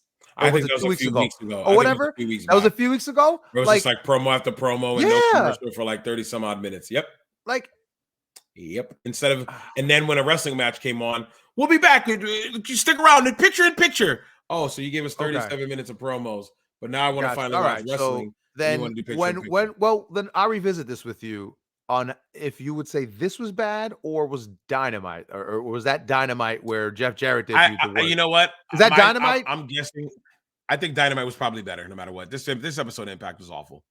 It was tough to watch. I want you to watch that. I want you to watch that episode of Dynamite for me. I got a question for you since now we're finally done with Impact an hour and 15 minutes into this episode. Did I not tell you I told you I could get squeezed out? Too long. Sir, the next Impact Wrestling pay-per-view is Impact Wrestling Overdrive. Impact Wrestling Overdrive comes on November 18th. What matches are announced so far? Stop. You're asking too many questions. You're asking too many questions here. I don't know. What do you think this is? Now you're going to make me go look somewhere else. Impact Overdrive is literally in 8 days. Vern. What? Are we watching the next 2 weeks and the pay-per-view to close out our Impact that's review? Fine. Of course, that's fine. Yeah. Oh, yeah. We can. But we'll watch tomorrow. From here on forward, we're not doing full reviews like this where we go through the whole card. From here on forward, I'm just gonna go. What did you like and what you hate? Because that was drudgery. That was hard. That was last time we did it. It wasn't so bad. Yeah, but there was so much. But there was so much to talk about this time because it's just like, what is happening? Watching this gosh darn show. It got this show feels like you're watching a free fall of wrestling. Okay, so before we go on, I'll tell you what's happening. Oh man, what's up? It got ruined for me. Oh man, What? I know who's in the final. You want me to ruin it for you? No, because you get that one. Well, when does this come out? Um, um, this show this Thursday and next Thursday there's the semifinals, and then No, because they record 2 weeks in a row. So now you'll spoil it. So no, don't do that. yeah, I ruined it. I ruined it for myself. Okay, so I'll name 4 of the 5 matches. Can I I'll just ask you? name Are you all 5, but I disappointed? had to Are you post it. disappointed? Are you disappointed in in Yes, spoiling it? yes, yes. That's I'm the very best. disappointed. That's the best. Whoever situated this bracket's an idiot. But anyway, so we've got Alexander versus Kazarian for the Impact title. We have the X Division Championship match, the tournament final, which I can't tell you. We have Heath and Rhino versus the major players for the tag titles. We have the Death Dolls versus Savannah Evans and Tasha Steeles. Oh, God. And then we have Bully Ray versus Moose. So, Vern, we got 2 weeks to get there and to see the rest. They don't have a Mickey match. They don't have a. They will. They don't They're have gonna Joe add a Hendry Mickey on the match. card yet. They're gonna because they're gonna because isn't he fighting for the whatchamacallit belt tomorrow? Digital media. He's probably gonna Yeah. do a pre-show match or something. So so if anything, it's gonna be pre-show. So Death Dolls versus Savannah Evans and Tasha Steeles. Oh, my stomach hurts saying that again. All right, can we move on? do it. All right. We rated the show. We did all that. We're gonna be quick. We're gonna be quick about this. All right. Yesterday when we started the show, it was November 9th, 2022. Yesterday, because now it's 12:41 in the morning. It's 11:10 now. Yesterday marked the 25-year anniversary of the Montreal Screwjob. Hey, Vern, it's been 25 years. Your thoughts on Montreal Screwjob? Oh, it was it was very difficult, and I was very nervous. I was very nervous about it. Very nervous about it. Okay, all jokes aside, because that was Earl Hebner on Busted. That was Earl Hebner's Busted Open today. He just legit was silent. Out of all people to ask, why'd you ask Earl Hebner? Earl had no idea. I was Earl really was nervous. told right before he went through the curtain. He said, and that's it. He was like, I was really nervous as I walked to the ring. Yeah, nobody told Earl the thing he before, said in every interview since. Right, we already knew that. So it's like Earl's perspective is one that can't really give you any insight. He was told before he walked out. He walked out there and he did his job and he left immediately. There's no substance from him. But if nobody knows what we're talking about, if anybody's been living under a wrestling rock, the Montreal Screwjob occurred in 1997 in November 9th between Shawn Michaels and Bret Hart at Survivor Series for the WWF title in Montreal, Quebec, Canada. And the agreed plan was for Bret and Shawn to have a huge schmoz. When I have a picture here, now that I'm thinking about it. Bret and Shawn to have a huge schmoz and for everything to boil down where there was no contest winner at the main event of their pay-per-view. And then the following Monday, Bret had no problem dropping the title to Shawn Michaels back in America. Vince didn't want a Lunger Blaze 2.0, where his title winded up being taken to WCW because of more backstory. Vince couldn't pay Bret's contract of 20 years or something ridiculous, right? 20 years, $1 million a year. Yep. 20 years for 20 million. So he backed out on that contract. Bret wanted guaranteed money. He went to WCW, signed the contract. In Wrestling with Shadows, he says he regretted it, didn't he? When he signed it and sent it, he's like, he's not sure about the decision he made or something like that. I haven't seen Wrestling with Shadows in a minute. I was like, what? Yeah, I can't remember. Probably. But there was a segment of it where he was like contemplating signing it. Maybe he did it for the documentary. Who knows? But there was a time where he literally sends the fax back to Bischoff. I feel like I remember that. Yeah. So he said he wasn't sure about the decision he made. But anyway, Vince devised. Is that the right word I'm using? Mm-hmm. Devised the plan. Well, if it wasn't Vince, it was Cornette. Cornette suggests and Cornette feeds him how to do it. Yes, but anyway, go ahead. Vince came with a plan. I'm not going with the Cornette plan. But that's the truth. That's actually the true history of it. Cornette's the one who Who says suggested it. who? Says who? Says Cornette and everyone else who's been interviewed about it. The only person who takes credit for it is Vince Russo, who says, "I came up with the idea. Vince I wasn't said in we the. should screw." Vince said he wasn't in the room, though. I understand, but listen to Vince Russo tell the story about it. Vince Russo says that he came up with the idea. Okay, so apparently Cornette came up with this idea. You're Okay. rolling your eyes like he suggested. Okay, bro. Okay, bro. Okay, because I've heard other stories where it's Sean, H, Gerald, Pat, Vince. Cornette's in that room too? No. You're talking about when they're going over it. The original came up with the idea. It was Cornette, Vince, but they're all sitting around and Vince is all PO'd and he's like, And what how do we Cornette get the say? belts? So what's Cornette say? F him. F him out the belt. He says, F him out the belt. And Vince says, what do you Okay. mean? And he gives him a whole story about Tennessee, when it happened in Tennessee. What they did. Of course. And Okay, that's believable. And he explains it to him, Cornette's and then a freaking encyclopedia. And he explains it to him, and he tells him how to do. He goes, you got to figure out a way to F him. Yeah, F. He goes, he doesn't drop it.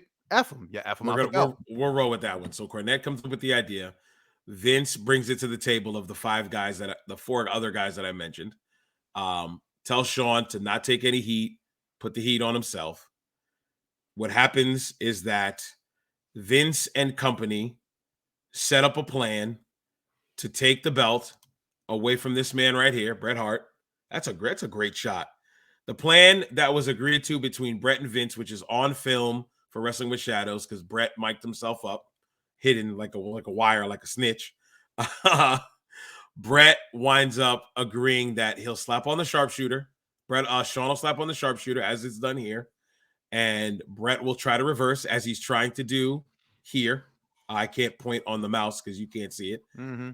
For the audio listeners, Shawn Michaels has Bret Hart in the sharpshooter, and Bret is reaching for Shawn's ankle to reverse it. When it's reversed, it's supposed to turn into a huge smodge with the Hart Foundation coming out and members of DX coming out, and it being a huge smodge, no contest to go to the next town. Vince goes into business for himself in the most ultimate way possible and orders Earl, who's pretty much on the weirdest gesture of ringing the bell from Earl Hebner, by the way. For Earl Hebner, who is the referee you see pictured here. Because he can't wait to run out the ring. Oh my God. He couldn't get out any quicker. Yeah. If he said ring the bell from the outside, it would have been easier for him. From the car. Oh my God. Ring the bell. He said a text. Ring the bell. Ring the bell. Right. Exactly. And then Earl rung the bell. Earl got out of there, and then chaos ensued. Bret just began destroying things. He hawked the biggest loogie on Vincent Kennedy McMahon that I've ever seen in my life. He then goes and proceeds to write the words WCW in big lettering. Weirdly enough, on the hard cam, you had the camera in front of you and couldn't get it, but when they shot it on Vince's TV, they framed it perfectly. But go ahead. Oh yeah, because you think it's a work. CW.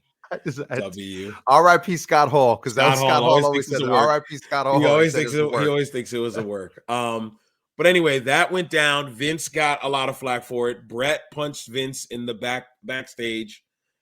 He confronted Sean. Sean went with the lie, said he had no idea. He didn't punch Vince. He said, "Hey Vince, I'm gonna go take a shower. When I come back out here, and you're still standing here, I'm gonna punch you in the face. I'm gonna knock your lights out. I'm gonna knock your lights out. Yeah. That's what he said. And then they show the video, and he gets up and very calmly goes and takes a shower. Yep. Comes back outside naked with a towel around his waist. Boop. Mink. But yeah, and then you see Vince with the shiner the very next night. So yeah, what are your thoughts on the Montreal Screwjob? Just real quick, and then we can keep it going. Thoughts on the Montreal Screwjob? Did you think it needed to be done? You know what? We love to talk about this because I love to take both sides on this thing. And in reality, we could do a whole episode on this. Yeah. And so on one hand, I get why it was done. You felt you were backed into a corner and you did the most extreme thing. Do I agree with it? In the context of wrestling, yes. Double crosses and such in wrestling, it happened in wrestling. This is only a big deal because we all knew about it. It was on all TV. Came to the forefront. But dirt sheets were real popular there on the internet, and the word was out, Bret's leaving. The Correct. word was out. So So everybody knew. I feel like the only reason this is the most infamous one is because it's the one that quote unquote everybody knew about. Everybody had some, everybody had some inkling about. Is it this career defining moment for our generation? Sure, for us, but we talked about before, for the generation previous, it was Moolah and Wendy Richter, right? Yeah. Like every generation has had them. But enough that we talk about it this much that we interview Earl Hebner 25 years later and want to hear his take on it? Again, No. again, again. Earl's take is irrelevant because It's he was not even a major player in it. You want to talk to Gerald Briscoe about it? You want to talk to Triple H about it? Sean about it? Somebody who knew the inner Yeah. workings? Sure. Okay. Let's hear maybe they got some new insight. Okay. But 25 years later, you're asking the referee who had no idea what was going on. There's no need. It's like Cornette. Even Cornette, we talks about, he's like, oh, he's like, fine. He's like, I'm telling the story. And even he says that. He's like, if you want to hear me tell the story, just find an old one I've told. He said, I've told the Right. story a The billion story's been times. told a billion times. Yeah, he's like, at this point, there's nothing new about this. But he said it himself. He's like, had I known that, like, that thing I said, hey, you should just F him, do this. He's like, had I known it would have caused all this, I would have just kept my mouth shut. Yeah. He was like, who the hell would have known? All these years later, people are still obsessing over this thing. Like it was the most craziest thing, but it wasn't. It's just the one that we all knew. We all decided to pay attention to. So because everybody knew about it. It was on pay-per-view. It's for the top company's top title. Well, were they the top company at the time, or was that 83 weeks during the 83 weeks for WCW? I think that's during the 83 weeks for WCW. You know better than me. I think so. So they were struggling in the ratings, and then that's when DX was starting to take off, and then so I think that was during the 83 weeks. But anyway, I mean, they were the top two companies. It was also a moment in history. It helped create the Mr. McMahon character. We'll bring the Mr. McMahon character further. Yeah. Because he wasn't a character at all yet. Well, he wasn't a character, but remember the Mr. McMahon, we get shades of that when he's doing his stuff in Memphis. Okay. I understand where you're going there. You just had to throw your little history in there. You're such a jerk, bro. You're such a jerk. You knew exactly what I was talking about. The USWA, you had to throw your Memphis in there. I'm just saying, USWA. When him and Pat were down there, right? And Pat was the heater. We have mentioned this. And it's funny. I was just listening to the Thank You Vince episode of ours, episode 12. Just going through the backlogs and trying to listen to stuff. And it's funny how we talk about the Judgment Day back then too, and how we talk about the Judgment Day now. It's really funny because we didn't know where it was going. Time, but gotta give it time. And we had no idea where they were going, and now it's like, okay, we like what we see now. But anyway, what was I gonna say about the screw job? My thoughts on it. Yeah. What are your thoughts? A big moment in wrestling history. You can't ignore it. Big enough to still be talking about it this long later. It's been 25 years. I think sure that's why. It's just an anniversary, so it comes up. So like next if you year, had a chance to interview Earl Hebner, right? Would you do it? No, not wrong guy. So like we won't talk about. I feel like I won't talk about the screw job until we're in our 60s or 70s again, when it's 50 years from now. It's like, oh man, hey, remember in 97? It'll be like 2047. Like, hey, remember in 97 when the screw job happened? That was crazy. Who knows what will happen in the next 25 years from now that'll even be crazier than that. You never know.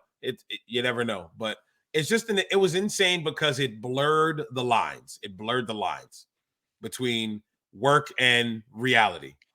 Right? That's one of the major things about it.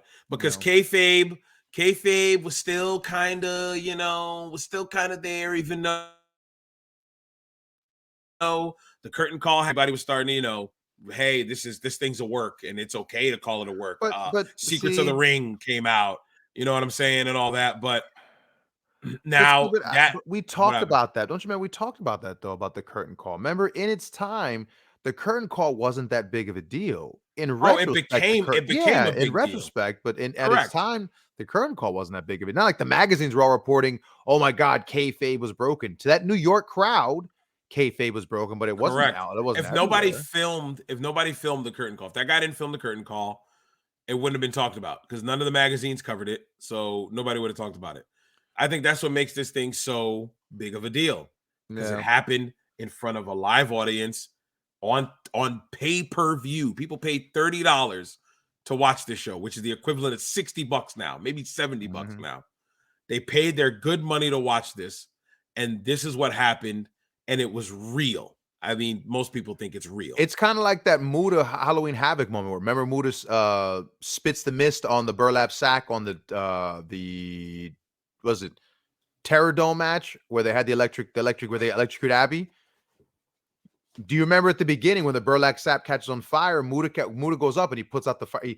He blows his mist at it and he puts it out. It's the coolest visual. That match is awful though. But it's the coolest visual, and it's like, wow, that's really cool. Yeah, it's just a really cool visual. That's such a cool thing. That's such a fun little moment. Where the heck was I going with that? What did you say a second ago? We were talking about the realness of it, blurring lines of reality. Oh, thank you. Yeah, so that was a real moment, right? Like he literally had to put out fire. Put out a fire, or it could have been bad. Correct. Right. They would have had to evacuate the building. So yeah, no, that makes sense. But like, it's just like, but what the heck? Like that's a real moment that became right, but you could never go back, right? Like you could never look at Muda any different because that was the coolest thing that happened, and it created a moment there, right? And all that. And I honestly lost my point. Where was I going with that? Why did I just tell you about that? Moving on. Can we talk about Nick Aldis before we get into Crown Jewel? We are going. Yeah, why did I tell you that? I don't know where you were going. I don't know where you were were going about that. Yeah, I'll have to rewatch that. Short-term brain memory fart. loss. That was a brain fart and a half. Can we talk about Nick Aldis real quick, and then we'll go to Crown Jewel because we're running up against the. Oh, we're running up against the clock. Yeah, yes, we are. All right, so. Do you want to talk about Crown Jewel, or can we just end talking about Nick Aldis? Because I really want to Hell no. Then let's skip Nick Aldis then, because I feel like the Nick Aldis thing is like, We'll just be quick about it. Nick Aldis, this has more to develop, I guess, is what I'm saying. Like, okay, this is so way Nick more. Nick Aldis. I think it's Nick Aldis. I think it's Nick Aldis. No, I think it's Nick Aldis. Is it Nick Aldis? We'll go with Aldis. I think it's Nick Aldis. Sorry, Mickey. Sorry, Mama. Is it Nick or is it Nike? I think it's Nike. It's Nike. Shut up. He's been having. So we never talked about it. We'll just be quick. We never talked about it during the summer because I thought it was a work, and I was like, "Oh, it's a work. We don't really talk about NWA, so let's not even talk about it." But we apparently, don't talk about NWA. Nobody talks about NWA. NWA is a tough product. Maybe we should do an NWA challenge. They don't do weekly TV, do they? I'm out. They don't do Power anymore. I'm out. You're not doing that? I'm tapping out. I'm waving the white flag. 45 minutes or something? So my boy, the homie who was an AEW fan, the double O. He's no longer a fan. Of what? AEW? He was like, dude, being friends with you, he was like, I can't enjoy it anymore. He's like, because he goes, I can't ignore. He was like, it's tough to ignore the booking anymore. He was like, he was like, dude, because I told him, I said, look, I'm not trying to be a jerk. I'm just saying, make sense of it. Yeah. He told me, he goes, you jerk. He was like, talking to you, you jerk. He was like, I can't watch it and not like. And he said, and ignore the fact that, like, he goes, it doesn't make sense anymore. Vern, it's just lost. Thank you for welcoming another member to the congregation. The Lord be with you and also with you. Thank you, sir, for converting another. I thought it was so wow. Funny. Yeah, but that's what he told me. He goes, I used to love it. He was like, but arguing with you about it. Because that's what he said. He goes, arguing about it. He said it made it tough to defend it. He's like, it's hard to defend AEW. That's where he said it started getting hard. A logical wrestling fan who's not blinded, if they watch wrestling and they love wrestling, will watch AEW and see the flaws and be like, I can't. You put lipstick on a pig, it's still a pig. Can I tell you, pig, sir? That has been his biggest thing, has been like, I can't. He's like, a debut, guess what? Oh, guess what? Guess Elevation and Dark just got another new star for the show. And he's just like, dude, it's the wonkiest booking. And this is a guy who was a diehard, who every time we spoke about it would just attack me and get at me for, and I'll just be like, yo, just make it make sense to me. Right. Just explain it to me. He needs to come on the show now. And I would tell him, just explain it to me, but don't tell me what it's supposed to mean. Just tell me what I saw and what was on the TV versus, well, if you clearly, if you had 10 hours of extra television you paid attention to, you'd understand that when they're having extra live TV now, and that when this one character sneezed in the background, it really was an allusion to the match they had at Kurikan Hall. And it's like, no, I'm sorry. No, wrestling isn't supposed to be the daggone, the Da Vinci Code. It's not supposed to be well, everything. if you ask Bray Wyatt and Uncle Howdy, hey, we're not going to talk about that yet. We're going to keep going. We'll keep going. So, as I was saying, Nick Aldis, he's leaving the NWA. He got suspended or something like that. I didn't really read the article. I just know loosely there's legit heat between him and Corgan. From what I'm understanding, he wants out. Nick Aldis, from what I've read, Nick Aldis's beef, or what people understand it to be, is his beef is he feels disrespected and he feels that his wife was disrespected. Yeah, because of NWA Empower or something like that. that NWA all-female show. Right. And that apparently Aldis or Nick holds Corgan responsible, but Corgan holds Khan responsible and says it's Tony though. So in the interview, he did an interview on Busted Open. Nick? He was not Nick, excuse me, no, not Nick, Billy Corgan. Oh yeah, he was on there a few times. Yeah, I haven't heard it recently. Well, no, just yesterday or the day before he was on, and he explained, Tuesday? He talked about this. That's why I was like, holy hell. Like, because he was on and he's basically like, look, I got no issue with Mickey. I got nothing but love for Mickey. I love Mickey. I got nothing but love for Nick. He should have did it on a Wednesday when she's on every Wednesday. But I had the same thought. Okay. And he's like, yo, I got nothing but love, respect, all everything's all good. Yada yada. It's Tony. It's Tony. It's Tony's problem. Like, I'm willing to give love, but Tony, he the one who tried to take all the credit. Tony's the one who made it all about him, not me. What sucks is you're gonna ask Tony about that. I can't comment on that. Yep, that's what you'll get. So, all right, moving on. Like you said, Nick's leaving. Nick has left the NWA. So that's his beef. And his beef is his wife was disrespected. He feels disrespected. So he publicly stated on Twitter, I've asked for my release. Yeah. It caught fire. Then he deleted the tweet and he went silent. But then Billy Corgan was like, oh, okay. You want to sit out? Cancel them from the show. Because he was supposed to be on the show this Saturday. Supposed to be on Hard Times 3. Yeah. He unbooked him. Said Billy Nick Aldis is suspended for the rest of his contract. He's done. He's going to be sitting at home. This is an easy way to get rid of him. And it just got petty. It got petty at the end here. Mm-hmm. It got real. It's getting ugly. I know, this will be interesting. Here's my guess here. Yeah. Nick constantly wants to be the champion. Nick feels like he's probably the most over guy in NWA, which at this point, he's probably right. Because NWA Trevor Murdoch's your champ. NWA has been a product of everybody going there and then going elsewhere to do better, especially with AEW around. How many guys that were there? Guys like when I first saw Ricky Starks, I saw him in NWA. I said, "Damn, this kid can talk." He just got beat up by Vance Archer on AEW TV. I guess that's his next feud. But guys like that, I just showed you a clip of LA Knight, who's now LA Knight. When he was Eli Drake, he was there as well. Yeah, but it's like he's losing. Okay, wait. Okay, LA Knight. Did you send me that video of LA Knight and The Rock? Yes. I can't get that out of my brain. He sounds like The Rock. Like The Rock. He laughed and said, "Yeah, I don't know." I was like, Can you toss this video? Can we toss that video up? You have to. Video that you want to talk about the thing that blew my mind. That video blew my mind because LA Knight, Eli Drake, however you know him, and you hear him cut a promo, you hear him do stuff, he always has The Rock's tone, The Rock's inflection. It always sounds like he's kind of doing and he has that thing to his voice. Well, he sounds like The Rock. And so it's like, why does he do that? I just scrolled and you sent those pictures of Bayana Peraza. Hold on. Okay. And so Frank here sends me this, was like a TikTok or something? All right, let me see if I find it. I'm trying to find it. All right. I don't think, maybe I did it in the group chat and that's going to be harder to find. Because I'm already at 5 days ago. I know it wasn't 5 days ago. I know it wasn't 5. It's a quick video, an interview that he did. Maybe I put it in the group chat. It's a quick video he did where somebody was comparing how he sounds like The Rock. And I never noticed it. That's like the thing. You never notice those kind of things until somebody brings it up. And then when someone says it, you can't unsee it. And immediately I was like, no way. And then he kept talking and I was like, I closed my eyes and I was like, holy crap. I was like, LA Knight does sound like The Rock.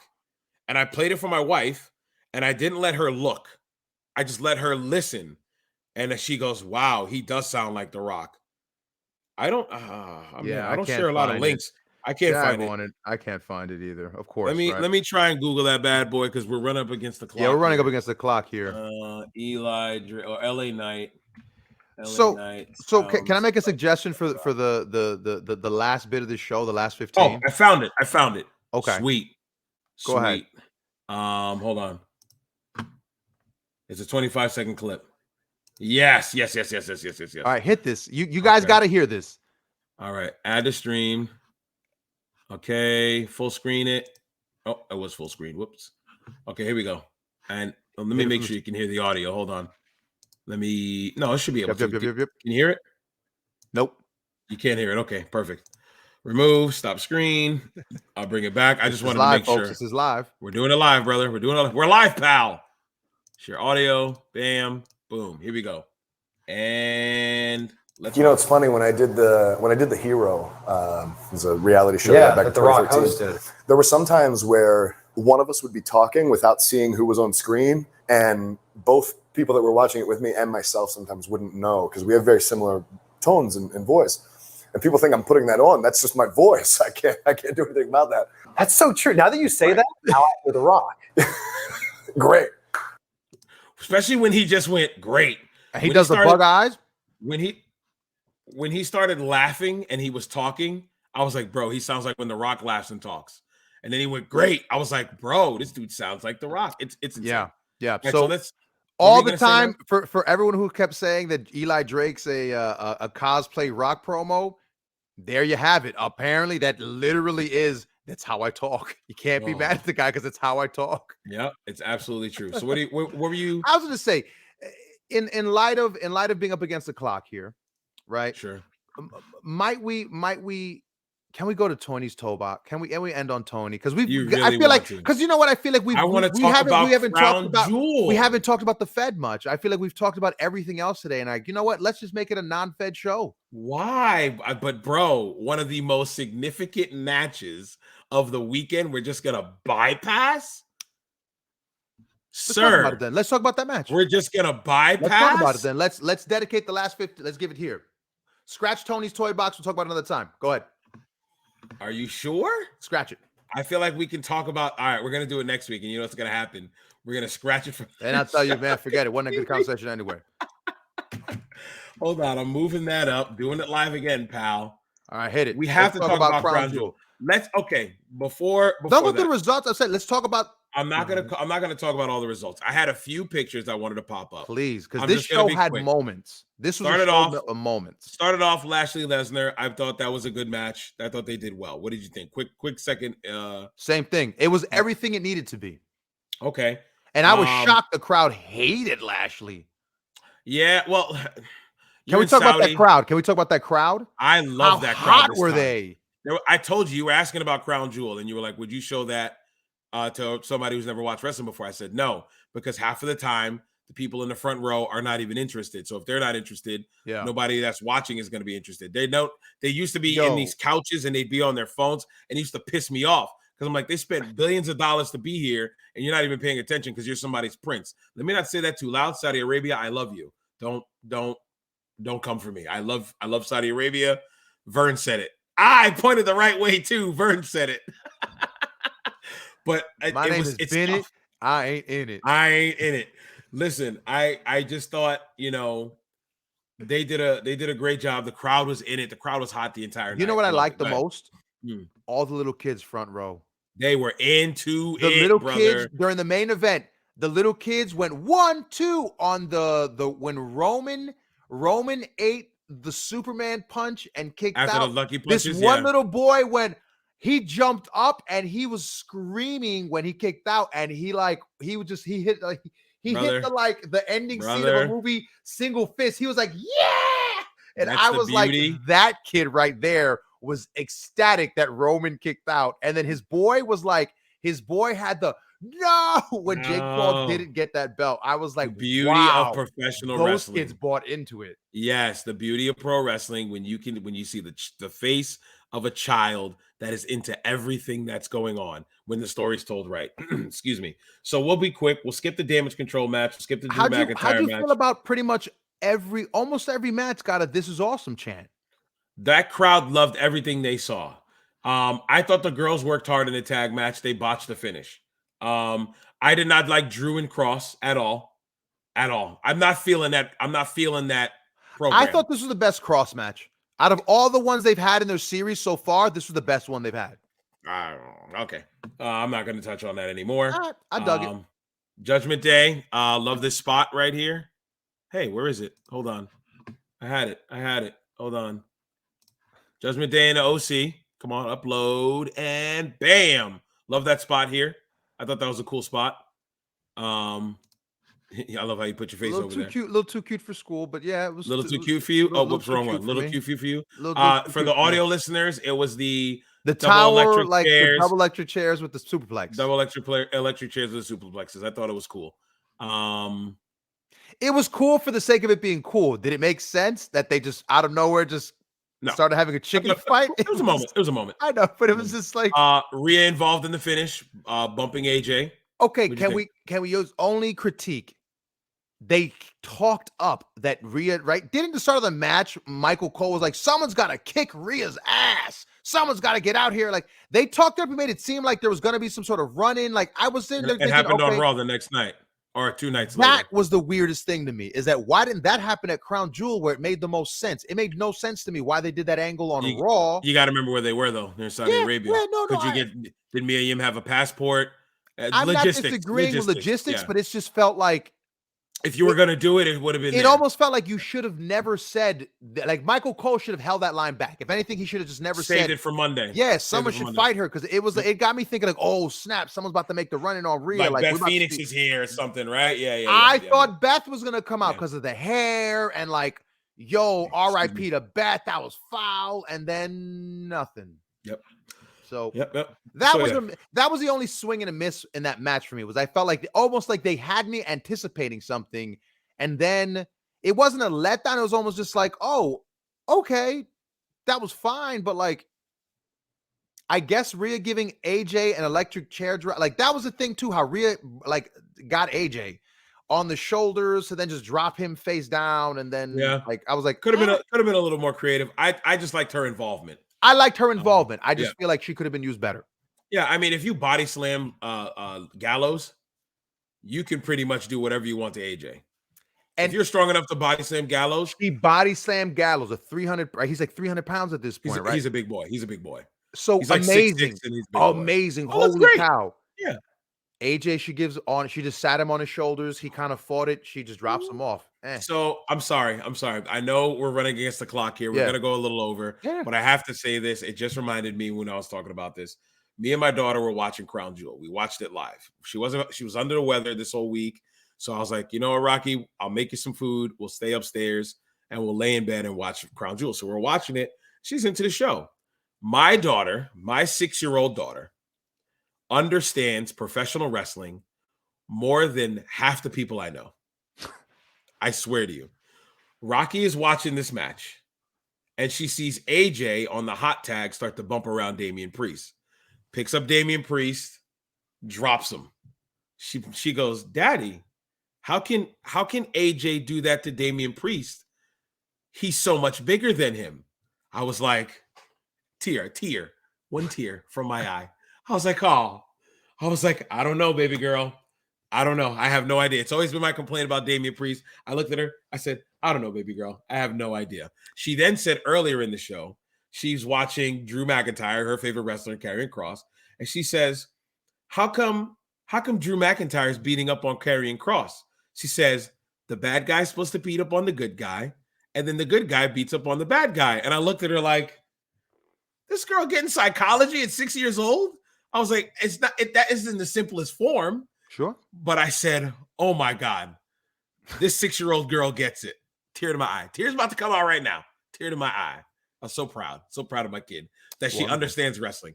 But yeah, I just had to bring that up because you reminded me because it happened in that match. And I was like, little girl, you just supposed to like what's happening in front of you, not understanding it. Is that but is that a symptom of modern wrestling? It doesn't matter that you're 6'5". If the 5'3" guy can pick you up and do it, he gets to do it. I don't like that. I've never liked that. But Priest but is, is AJ Styles an exception to the rule though? That's AJ Styles. but the problem is Damian Priest was working everybody and bumping around for everybody. And I don't like that. But again, I will say that's just modern wrestling. That's modern wrestling. I feel like you're just throwing it away. That's modern wrestling, throw it in the trash. Because it is. I don't like that. But it's like me getting angry. Excuse. It's me getting angry every time I watch a match and 50-50 booking.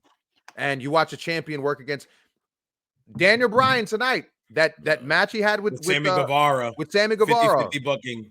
50-50 really? Or was it 70-30 Sammy, where Sammy beat the piss out of Bryan, and then Bryan by the skin of his teeth up or something? By the skin of his teeth.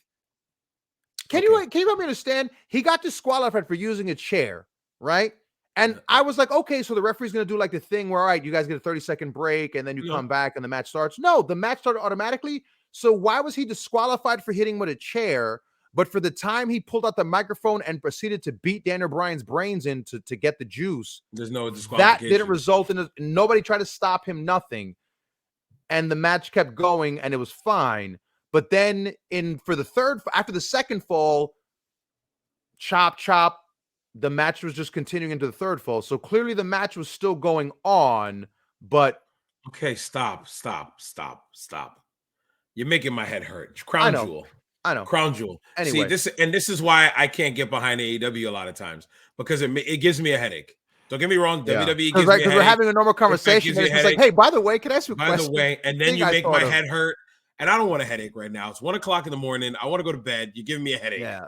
I don't want a headache before bed. Yeah. Let's move on. We were talking about Judgment Day. Let's go to Braun Strowman and Omos. Wanted to talk about that. Braun Strowman, Omos. This match, you know what? Killed it. Two big men, big meaty men slapping meat.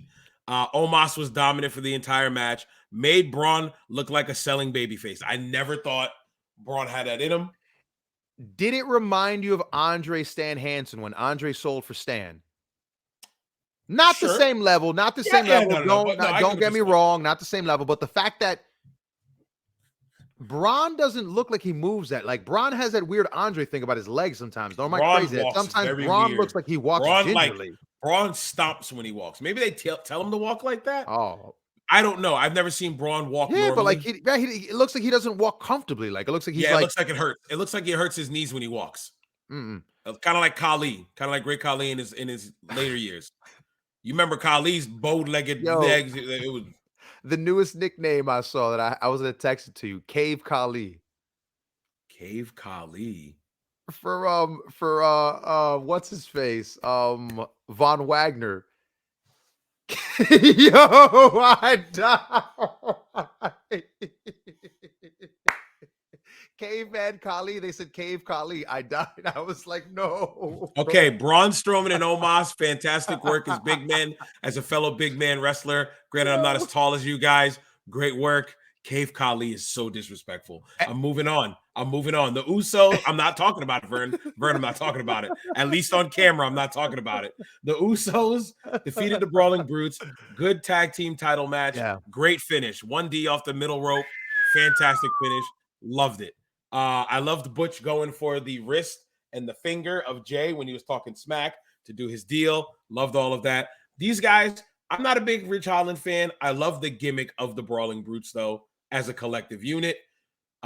Butch is the star out of the three besides Sheamus. I think Butch is the next guy. Ridge is okay. Also, heartwarming moment. That little video I sent you. The two videos.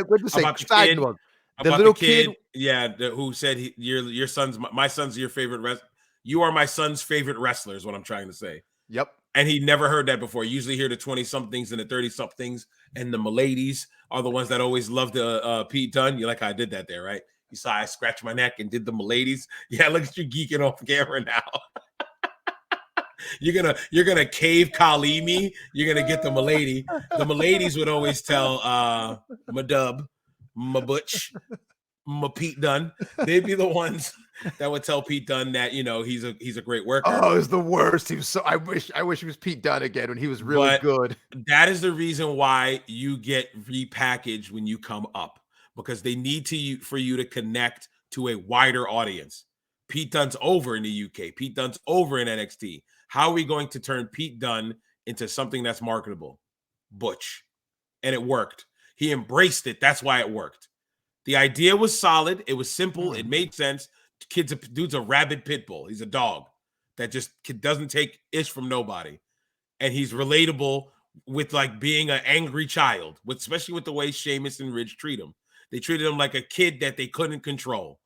No. Like, and that's all it took.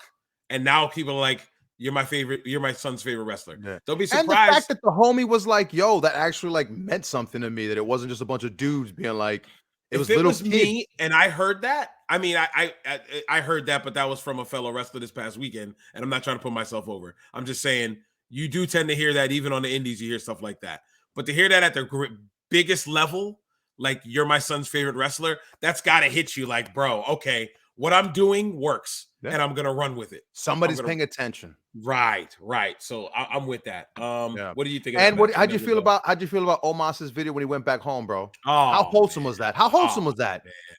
They're all screaming. 14 years he hasn't been to his country. Bro, he hasn't seen his parents and his family in so long. Bro. I wish I could see more. What was that? Was that his dad that came out? The last guy. That was his father? Oh, yo, can I tell you, I got choked up. When it was his dad, I got choked up because he didn't say nothing and he just held him. I had the frog. Me too. I was like, why is this father hugging his son just punching me in my feelings right now? I was sitting there like sipping mad water. I was like, yo, but when his mom hugged him and she was like, I couldn't watch him. She said couldn't watch his match. I couldn't watch it. And he was like, oh, he did great. He did really good. And he was like, I can't watch it. Yo, awesome. I love it. Omos. How did Triple H do this? I don't know. Show me pre-Triple H Omos, and I'd have been like, get him off TV. He's rotten. He's the worst. When he was AJ's heater, and then they put him on his own, that Omos was struggling. All of a they sudden, took him off TV for a little bit, though. Yeah. They rehabbed him. They rehabbed him on Main Event. He was on Main Event. Okay. Can I tell you, Main Event is becoming a show where like they were doing the Golden Standard, the homie Shelton Benjamin and R-Truth has been on there. Like if you're gonna get the rehab, if they're gonna rehab you and they're gonna call you up, we're gonna relegate you to the pre-show. But you're doing Main Event, and Main Event be put on some matches. Oh, of course. I don't mind that. Yo, see? I was like, okay, because Golden Standard this weekend, he was doing his thing. So Omos gets a documentary, right? He gets like a he's gonna 365. Yeah. Oh, they're 365. They follow him for a year. Yeah. I'm gonna watch it. I'm gonna watch it for sure. Because I had no idea what a backstory. What a story. You talk about, right? You talk about sports and athletes and like the story can make the athlete. Yes. The stories are what matters in sports. Oh my goodness. 14 years, the guy away from his parents. What? Yeah. All of a sudden you humanize this man in a way that I was like, oh, I'm in. I want tickets to the first show. Remember the thing with Jade Cargill. I was like, Jade Cargill's my favorite wrestler now after reading those articles about the struggles she had with her mom and all that. And I was like, I love me some Jade Cargill now. No. Sorry. Tony ruined that. Because remember what Eddie Kingston, remember that article came out? And I was like, yo, you got to read this about Eddie. I was hot on Eddie. Yeah. What's happened since then? Moving on. Exactly. Bianca defeated Bayley in the last woman standing match for the Raw title. I like the match. Better than their ladder match, I believe. Yeah. Did you say so? You know what? I even got into the stupid go-kart part. At first, when I saw the go-kart, I rolled my eyes, but I was like, you know what? I was like, whatever. She rolled the go-kart. I was like, this is insane. Can I do this? Can I do Bianca as she reacted to the cart coming to her? That was that was the part that was like, all right, well, we're not going to do the Sammy Guevara get hit or the Darby Allin flipped over it, but I was like, there was another way. That was probably the clunkiest part, but you didn't think throwing her in the box and then then Bayley coming over, throw herself on top of it, and like Bianca hitting her. But then she missed the table a bit. That looked painful. No. I'm talking about when she locked her in the chest. When Bayley had thrown Bianca in the chest. Right and she tried to pop out of it. Yeah. And then when she went like the psychology, like Bailey is seriously like sometimes I'm like she's on another level with her the little things. Little nuances. Because And when that's she the threw her difference head between on it, and then Bianca popped up and smacked her in the face with it, and I was like, she could have just like sold away and just try to catch her breath, but just that little bit throwing herself like. And I was wondering, it must have been the cue because like she was like went down. You saw like when you hear pounding it on it, yeah, when you but like hear if that she pop went up, loud and then boom, I was like yeah. perfect. It was the timing was just, and the finish because at first I was like, oh, this looks a little, but when Bailey was trying to get out and she looked stuck. She looked stuck. She was like, you could see she was pulling the rope. And I was like, yo, that's it. That's it. Damn it. I hate it. They got it. At the end, I was first watching. I was like, aw. Me too. I was like, oh, it's not going to work. Kinda, this is going to be so fake. Like, this is not going to work. This is going to be so fake. Yeah, You're going to be able to I was like, push it and slide off. I was like, oh, boy. And I'm like, this don't look good. And then she started struggling. And I was like, ooh. Yo. Like, oh. And when she's went almost out, getting off, I was like, and you seen the ladder pinching her thigh, and I was like, I was like, okay. I was like, this is believable. I was like, okay. Yep. I was like, because I've been there where you're like, oh, I fit, and then you're like, oh, no, I don't fit. I don't fit. No. As a fellow big man, I agree.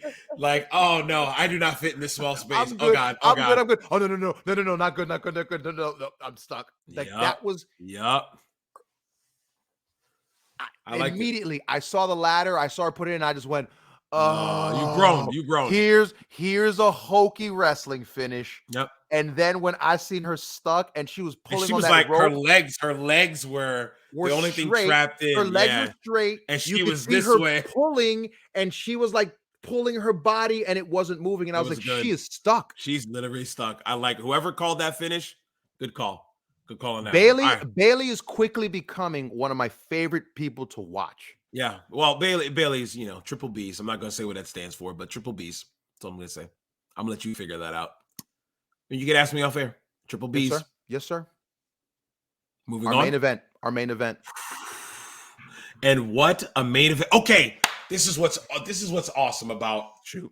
Okay. So Roman Reigns defeated Logan Paul by pinfall for the WWE Undisputed Universal. Okay. So great spots in the match. Logan Paul claims he tore his ACL, tore his MCL. Okay. And I appreciate you saying claims now because there's footage of him today in the trainer's room working out the knee. So everyone's like, all right, this is BS. No way you're tore. That's an injury. Today? Yes, of him working out in the trainer's room. Maybe you strained or sprained those. He was on his back doing leg raises on his back, like raising up the leg high. Where he had a medicine ball and he's going up there to touch the ball with his feet. You're not doing that with those three injuries. Okay, it's Cap. Okay, it's Cap. Didn't he post that on his Instagram? Because it's not on his Instagram now. Yes, where he was like torn ACL like immediately after the show. Yeah. No, sir. Okay, so he was great. That's why I was gonna tell you, like, dude, I just saw a video of him working out. Like, he was a work. Great, a lot of great moments in his match. How this much being one of them. height did he get? And for the audio listeners, we're showing the picture of when this is like a video game picture, a cover or something like that, where Logan Paul did a springboard off of the top rope and Roman caught him with a punch. The visual, it's almost like a movie, almost, this picture here. You know, like when the two samurais have the sword and then they both swipe and then they cut away and one guy's leaking blood out of one and the other guy still's got the sword pose. That's what this gives me a vibe of right here. Yeah. Him coming down with the fist, Roman coming to hit him with that uppercut. Great work by those two. These two put on a amazing match. I got a question for you. Do you think WWE would come for my head if I play Logan Paul's highlights from his Instagram? From his Instagram? I think unless his people come for you, I don't know. I doubt it. Okay. So I just want to show the highlights first. Sure. And then we can go into what he did. Let's go into this one. Oh, I gotta wait. This is so loud in my ear right now. Okay, hold on. I think I know how I'll do it. All right, so I'll pop it up first. Boom. I'll add it to stream. And then we'll go to this one first. This has 1.6 million views on million likes I think it has over 400 something million views as of Monday. And so over the weekend, it had 400 over 400 million? million views. That's something that the WWE documented. It said that it's one of the most watched. It's the most watched WWE Instagram post of all time, or something crazy like that. It had over 400 million views. Okay, and it was of Logan Paul doing the frog splash to the table onto Roman Reigns. And for the audio listeners, you'll hear the audio, but you won't see it. So here we go. Saudi, this is what you wanted. You're going viral, Roman. He was not lying. I love the end. Oh, My favorite is the sound when he hits it. Yo! Right Yeah. when he lands the splash. Great moment there. The splash with the phone in the hand. Lots of good moments here. I'm gonna now play. All heck. I'm now. Yeah. Does this have their audio? If this has their audio, I wouldn't do it. We're done. If We're this done. has Cut their that, cut audio, that, cut yeah, that. no, don't Let's do play it. it. Let's do it. Let's do it. Okay, this is definitely not making it. If it has their audio, Roman's gonna punish him. we're done. Almost We're lands on done. his feet. What a leapfrog by Paul. Nice heel toss by Logan. And the champion is in trouble. And what an athlete. And what a clothesline. And Reigns with a takedown with a bit more authority. Never making air. Doesn't matter. Whoa, Say whatever you want. right It's never hand. making air. Now he's gonna rally a little bit. Got Reigns. What a move. Blockbuster. And that's what he's all about, Wade. You know that. Oh, Superman punch. He doesn't care, Greg. The new champ. Picked up by Paul. Cross body. Standing moonsault. Yeah, doggy. What a one. Those just never make it. It's the damnedest thing I've ever seen. Fire, splash. On the table. Splash by Logan. The cover to win the Undisputed Championship. The biggest upset ever, and it won't happen there. Roman Reigns, Superman punch with a spear. Cover. The reign continues. Can I tell you something? Besides We're back. that We're back from besides the fact that that's not going to make it to air ever, 'cause never, WWE's gonna never, come for our this neck. never, yeah. I just want to. So I watched it live with my kid. My kid was really into it. She thought Logan Paul was going to win. She was really into it. I want to say something here on that episode 12 I was talking about. I was listening to earlier, which was perfect because I didn't even remember what else we talked about. Thank you, Vince. Had us talking about SummerSlam, and we were talking about Logan Paul. You brought up something that said in 2 matches, Logan Paul is already better than Dominic Mysterio in the 2 years he's been here, right? And I said, no way, no how. There's no absolute way. Dominic's been on TV for 2 years. This guy has 2 matches. Look who is driving him. He's been with The Miz. The Miz is the ultimate ultimate prototype heel for the WWE. He knows how to make somebody look good. Don't get me wrong. Logan Paul did a great job listening, but kudos to The Miz for doing the right job. I'm going to redact that statement, all right? Or renege that statement, okay? And it has nothing to do with saying he's better than Dominic. You can't compare the two. It's apples and oranges. And 2 different scenarios. Retract my statement. Okay. Logan Paul is a WWE superstar. Without a doubt. Listening to that call, Michael Cole's passion, telling the story that these two were telling in the ring. Granted, they might have rehearsed that match millions of times. It doesn't matter. The man showed up on a main event for Saudi Mania. Delivered. And it was if you look at the bones of the match, it was babyface versus heel. Mm-hmm. I don't think Logan Paul gets booed anymore the next time you see him.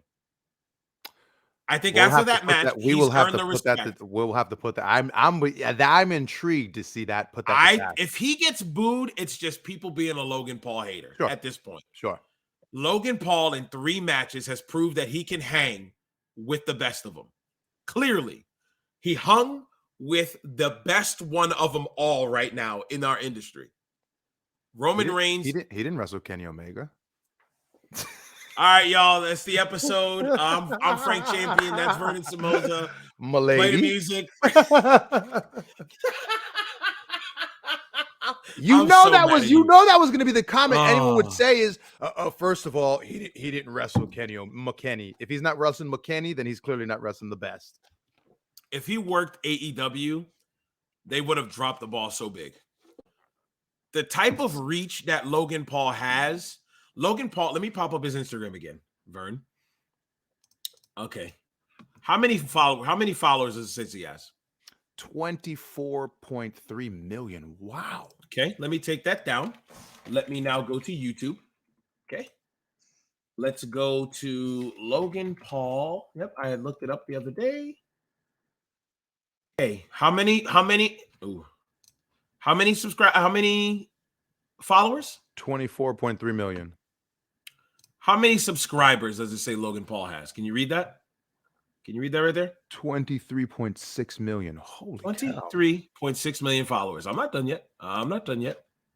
Let's head on over to Twitter. Let's go to Mr. Logan Paul once more time. Okay.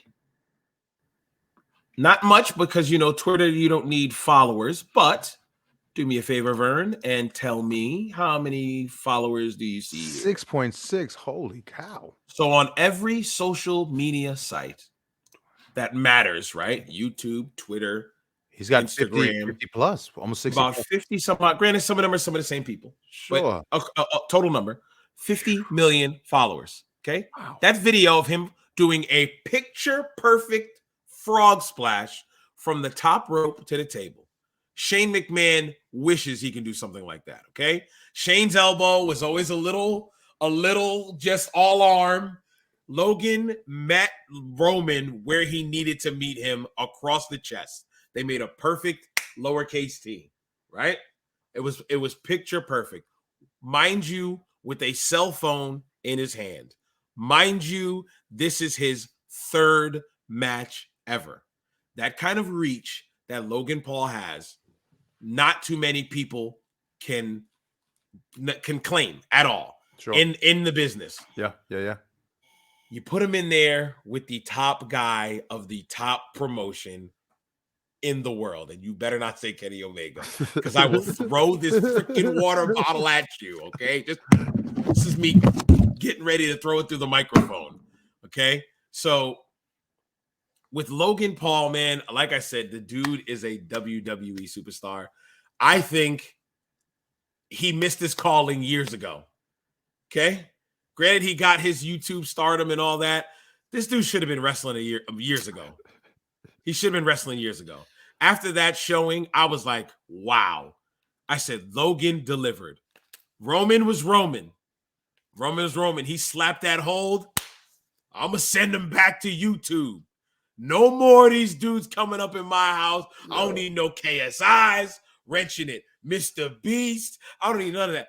Perfect heel to Logan's babyface. When he needed to slow it down, Roman slowed it down like a fantastic heel he is. And it wasn't like the Roman we saw in the pandemic where it was monologue wrestling, where he was just talking the whole time. Roman you could stop me? That was the worst. Roman was very physical. He was very all physical. Over him, yeah. But Logan brought the same kind of fight to Roman. He got the punches. He hit his own Superman punch. Got the cover. 1, 2, big kick out, dramatics. Frog splash on the outside. He hit the lowdown, sir. All right, wait. Can we just say the one critique I had, though? The one critique. Tell me. Let me hear. That Logan kicked out at 1 on everything. He didn't kick out at 1 on everything. Rewatch it. I watched the match. I've watched the match twice already. He kicked out. It's nitpicky, but it was almost like I wanted to part of me wanted to be like, "Hey, Logan, relax." Because Roman was kicking out at 2, and I'm like, "All right, chill now." Logan's I have to rewatch it now. Watch it. Logan late into the match, 1 Logan kicks right out, and it's like, and Roman sounds like, "All right," but I'm just like relax. Yeah, I'm just gonna be like, okay, but watch it. That's my only gripe was that not a gripe, but it's that I just want to be like, man, Logan, stop kicking out at 1. Stop kicking out at 1. Well, you're into the mat. Stop kicking out at 1. It didn't take away from the match. No. Clearly not. No. My question for you: So my only gripe, Yeah. to me, was Jake Paul. Was my gripe. Yeah. I the expected. Gaga. So I expected, when I talked to Shay about this match, you need some water, sir. No, I'm good. I said, man, this match is gonna have hella Gaga. It's barely gonna be any real work. It's gonna be super Gaga because they're gonna protect the hell out of Logan. That's what I said. I think we all expected that. Logan went in there and worked, and then they threw the Gaga in towards the conclusion of the match. I loved the Usos coming out and manhandling the hell out of his boys, the dudes that are on the podcast with them. And those kids worked. That second dude, the smaller one, took the huge bump for Was him. it worked or was it called they were forced to work whether they were liking it or not? I'm trying to remember the other one. Dude's name is Mike. I know him because I seen the streamer. He used to be in his house because he's a FaZe dude. He's a FaZe. I don't know what that means. He's the leader of FaZe. You never heard of FaZe?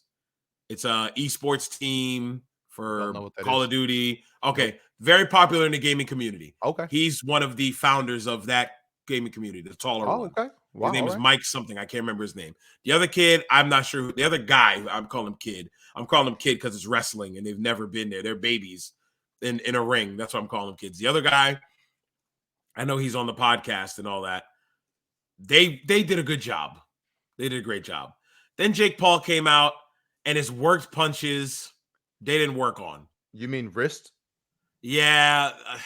It legitimately looked like he cuffed his wrist and it looked like he cuffed he opened his hand, broke his own wrist and just tried his best to I'm going to snuff you with the point of my wrist, which was what was that?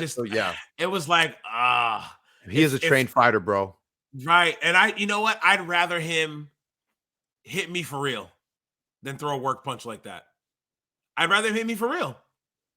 I could take a punch. I'd rather him hit me for real.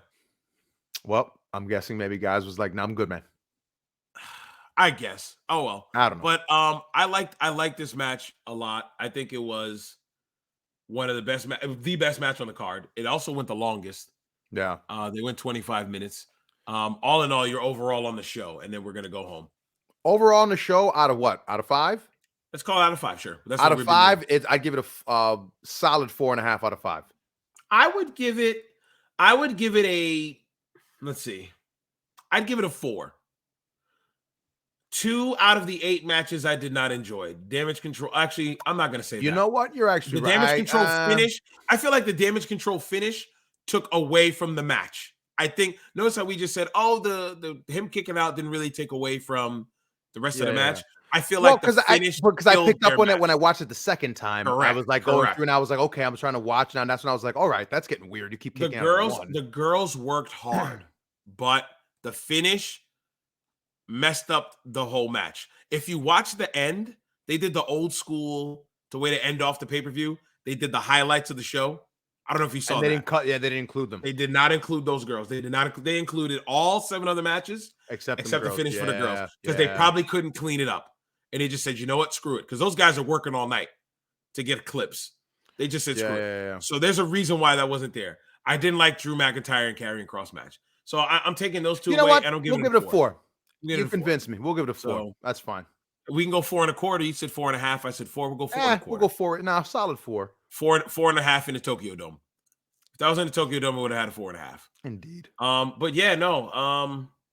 I like the show. I like the card. It was a very good card. If you haven't watched it, go out of your way. Watch the show. It's well worth the watch. It's a fun show. Absolutely. I agree. It's like the Whale Show. It's a fun show. It's well worth the watch. Yeah, Clash of the Castle was good. They haven't had a bad overseas show yet. Apparently this did better ratings wise. This did better than Clash of the Castle. More people watched this than did Clash of the Castle. You want to know why? I'm gonna go with Jake Paul. Not Jake Paul, Logan Paul. Excuse me. Can I tell you something? When we were doing that other episode, thank you, Vince. You called him Jake Paul like 6 times. I corrected you. I kept going, Logan Paul. And you're like, damn it. I'm like, Jake Paul. I'm like, Logan Paul. Damn it. Like, I know. I'm sorry. It's your Logan gimmick. Logan Paul. It's your gimmick. I got it. Logan Paul is the extra eyes. And that's the reason why he was where he was. Somebody saw it. Whatever they paid him, it clearly paid dividend because Okay. Everything I heard about that show in terms of the metrics, people watched it, etc., yeah. was positive. No one So- had anything bad to say about it. So you had, when we did that, I keep bringing up that episode because it was talking about Logan Paul, which is, I'm glad I listened to it today. You brought up in that episode, you said the rumor was Logan was going to work his next match against, do you remember? Bobby Lashley for the United States title. And I was like, nope, that's a bad idea. They should not do that.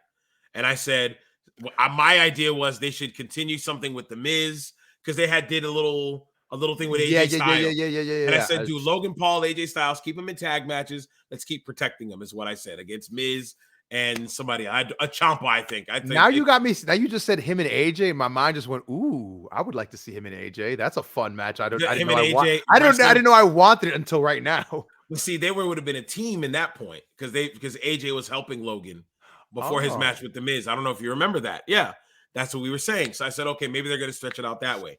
It winded up being this. Okay, so here's my question to you: what is next for Logan Paul? Well, I think that we get Logan Paul at another PLE. Is it going to be at SummerSlam? I don't think so. I think we're in November. The next big pay-per-view is Survivor Series. That's what I'm saying. He won't be there. No, but something that's what my mind automatic with the SummerSlam, because not Royal Rumble. I would say Rumble maybe for a Rumble for a run-in, a spot in the Rumble, but I would say Rumble entrant. Just because I think for his brand says I need to make it a big deal about me. And his brand doesn't say I'm going to make a surprise entrance. Okay, I'm with you. His brand. That's what I'm saying. Like that's what I'm thinking. SummerSlam, because SummerSlam is like the mania of the summer, right? That's the biggest show of the summer. And every year it's been getting bigger. So I see him coming back again at SummerSlam. SummerSlam. Yeah. Why not Mania? If not the Rumble, why not Mania? I just think his ego, I don't know. His ego to me just says that, and he would, in his brain, Mania is a big thing, but Mania, it's not spotlighted. He's not the center of attention. He wasn't with The Miz. I think that was the first show in, whatever. I think third so match. You think his ego is shot to the roof? No. I don't think his ego. I just think he's a guy who's very intelligent with his brand. I'm just saying business wise. I think that he's very like, say what you want about him personally, but I think him and his brother in terms of protecting their brand or marketing their brand. I don't know them personally, so I have nothing bad to say about them. But it's like with that stupid drink, their drinks and stuff. He always comes out. Energy. He always comes out, drinks one, always comes out. To sell the brand. Yeah. I haven't seen him in stores yet, but I'm sure they're going to be around soon. I just feel like, man, he's a kid who knows his stuff, knows what he wants, and I don't see Rumble being it for him. Okay. Mania maybe, but I just don't know who he would work at Mania. Like, so you know what? Next match, I could agree with you. Mania, if not SummerSlam. Mania or SummerSlam. I'm writing this. But down. I'm thinking stronger SummerSlam, just because I think he's going to want the time. I'm saying Mania. Okay. But we definitely both don't think Royal Rumble, right? Because I just don't think he wants to be another guy. You convinced me when you said brand. I won't be surprised if he's a surprise entrant.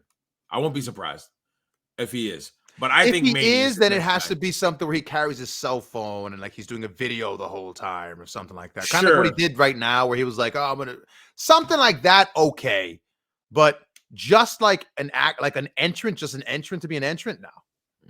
Nah. Okay. All right. Nah. I'm with you on that. Because I think he gets lost in that environment, and I think in that environment you expose that he's not a worker. I think he could be a solid number 3 in the Rumble. Last?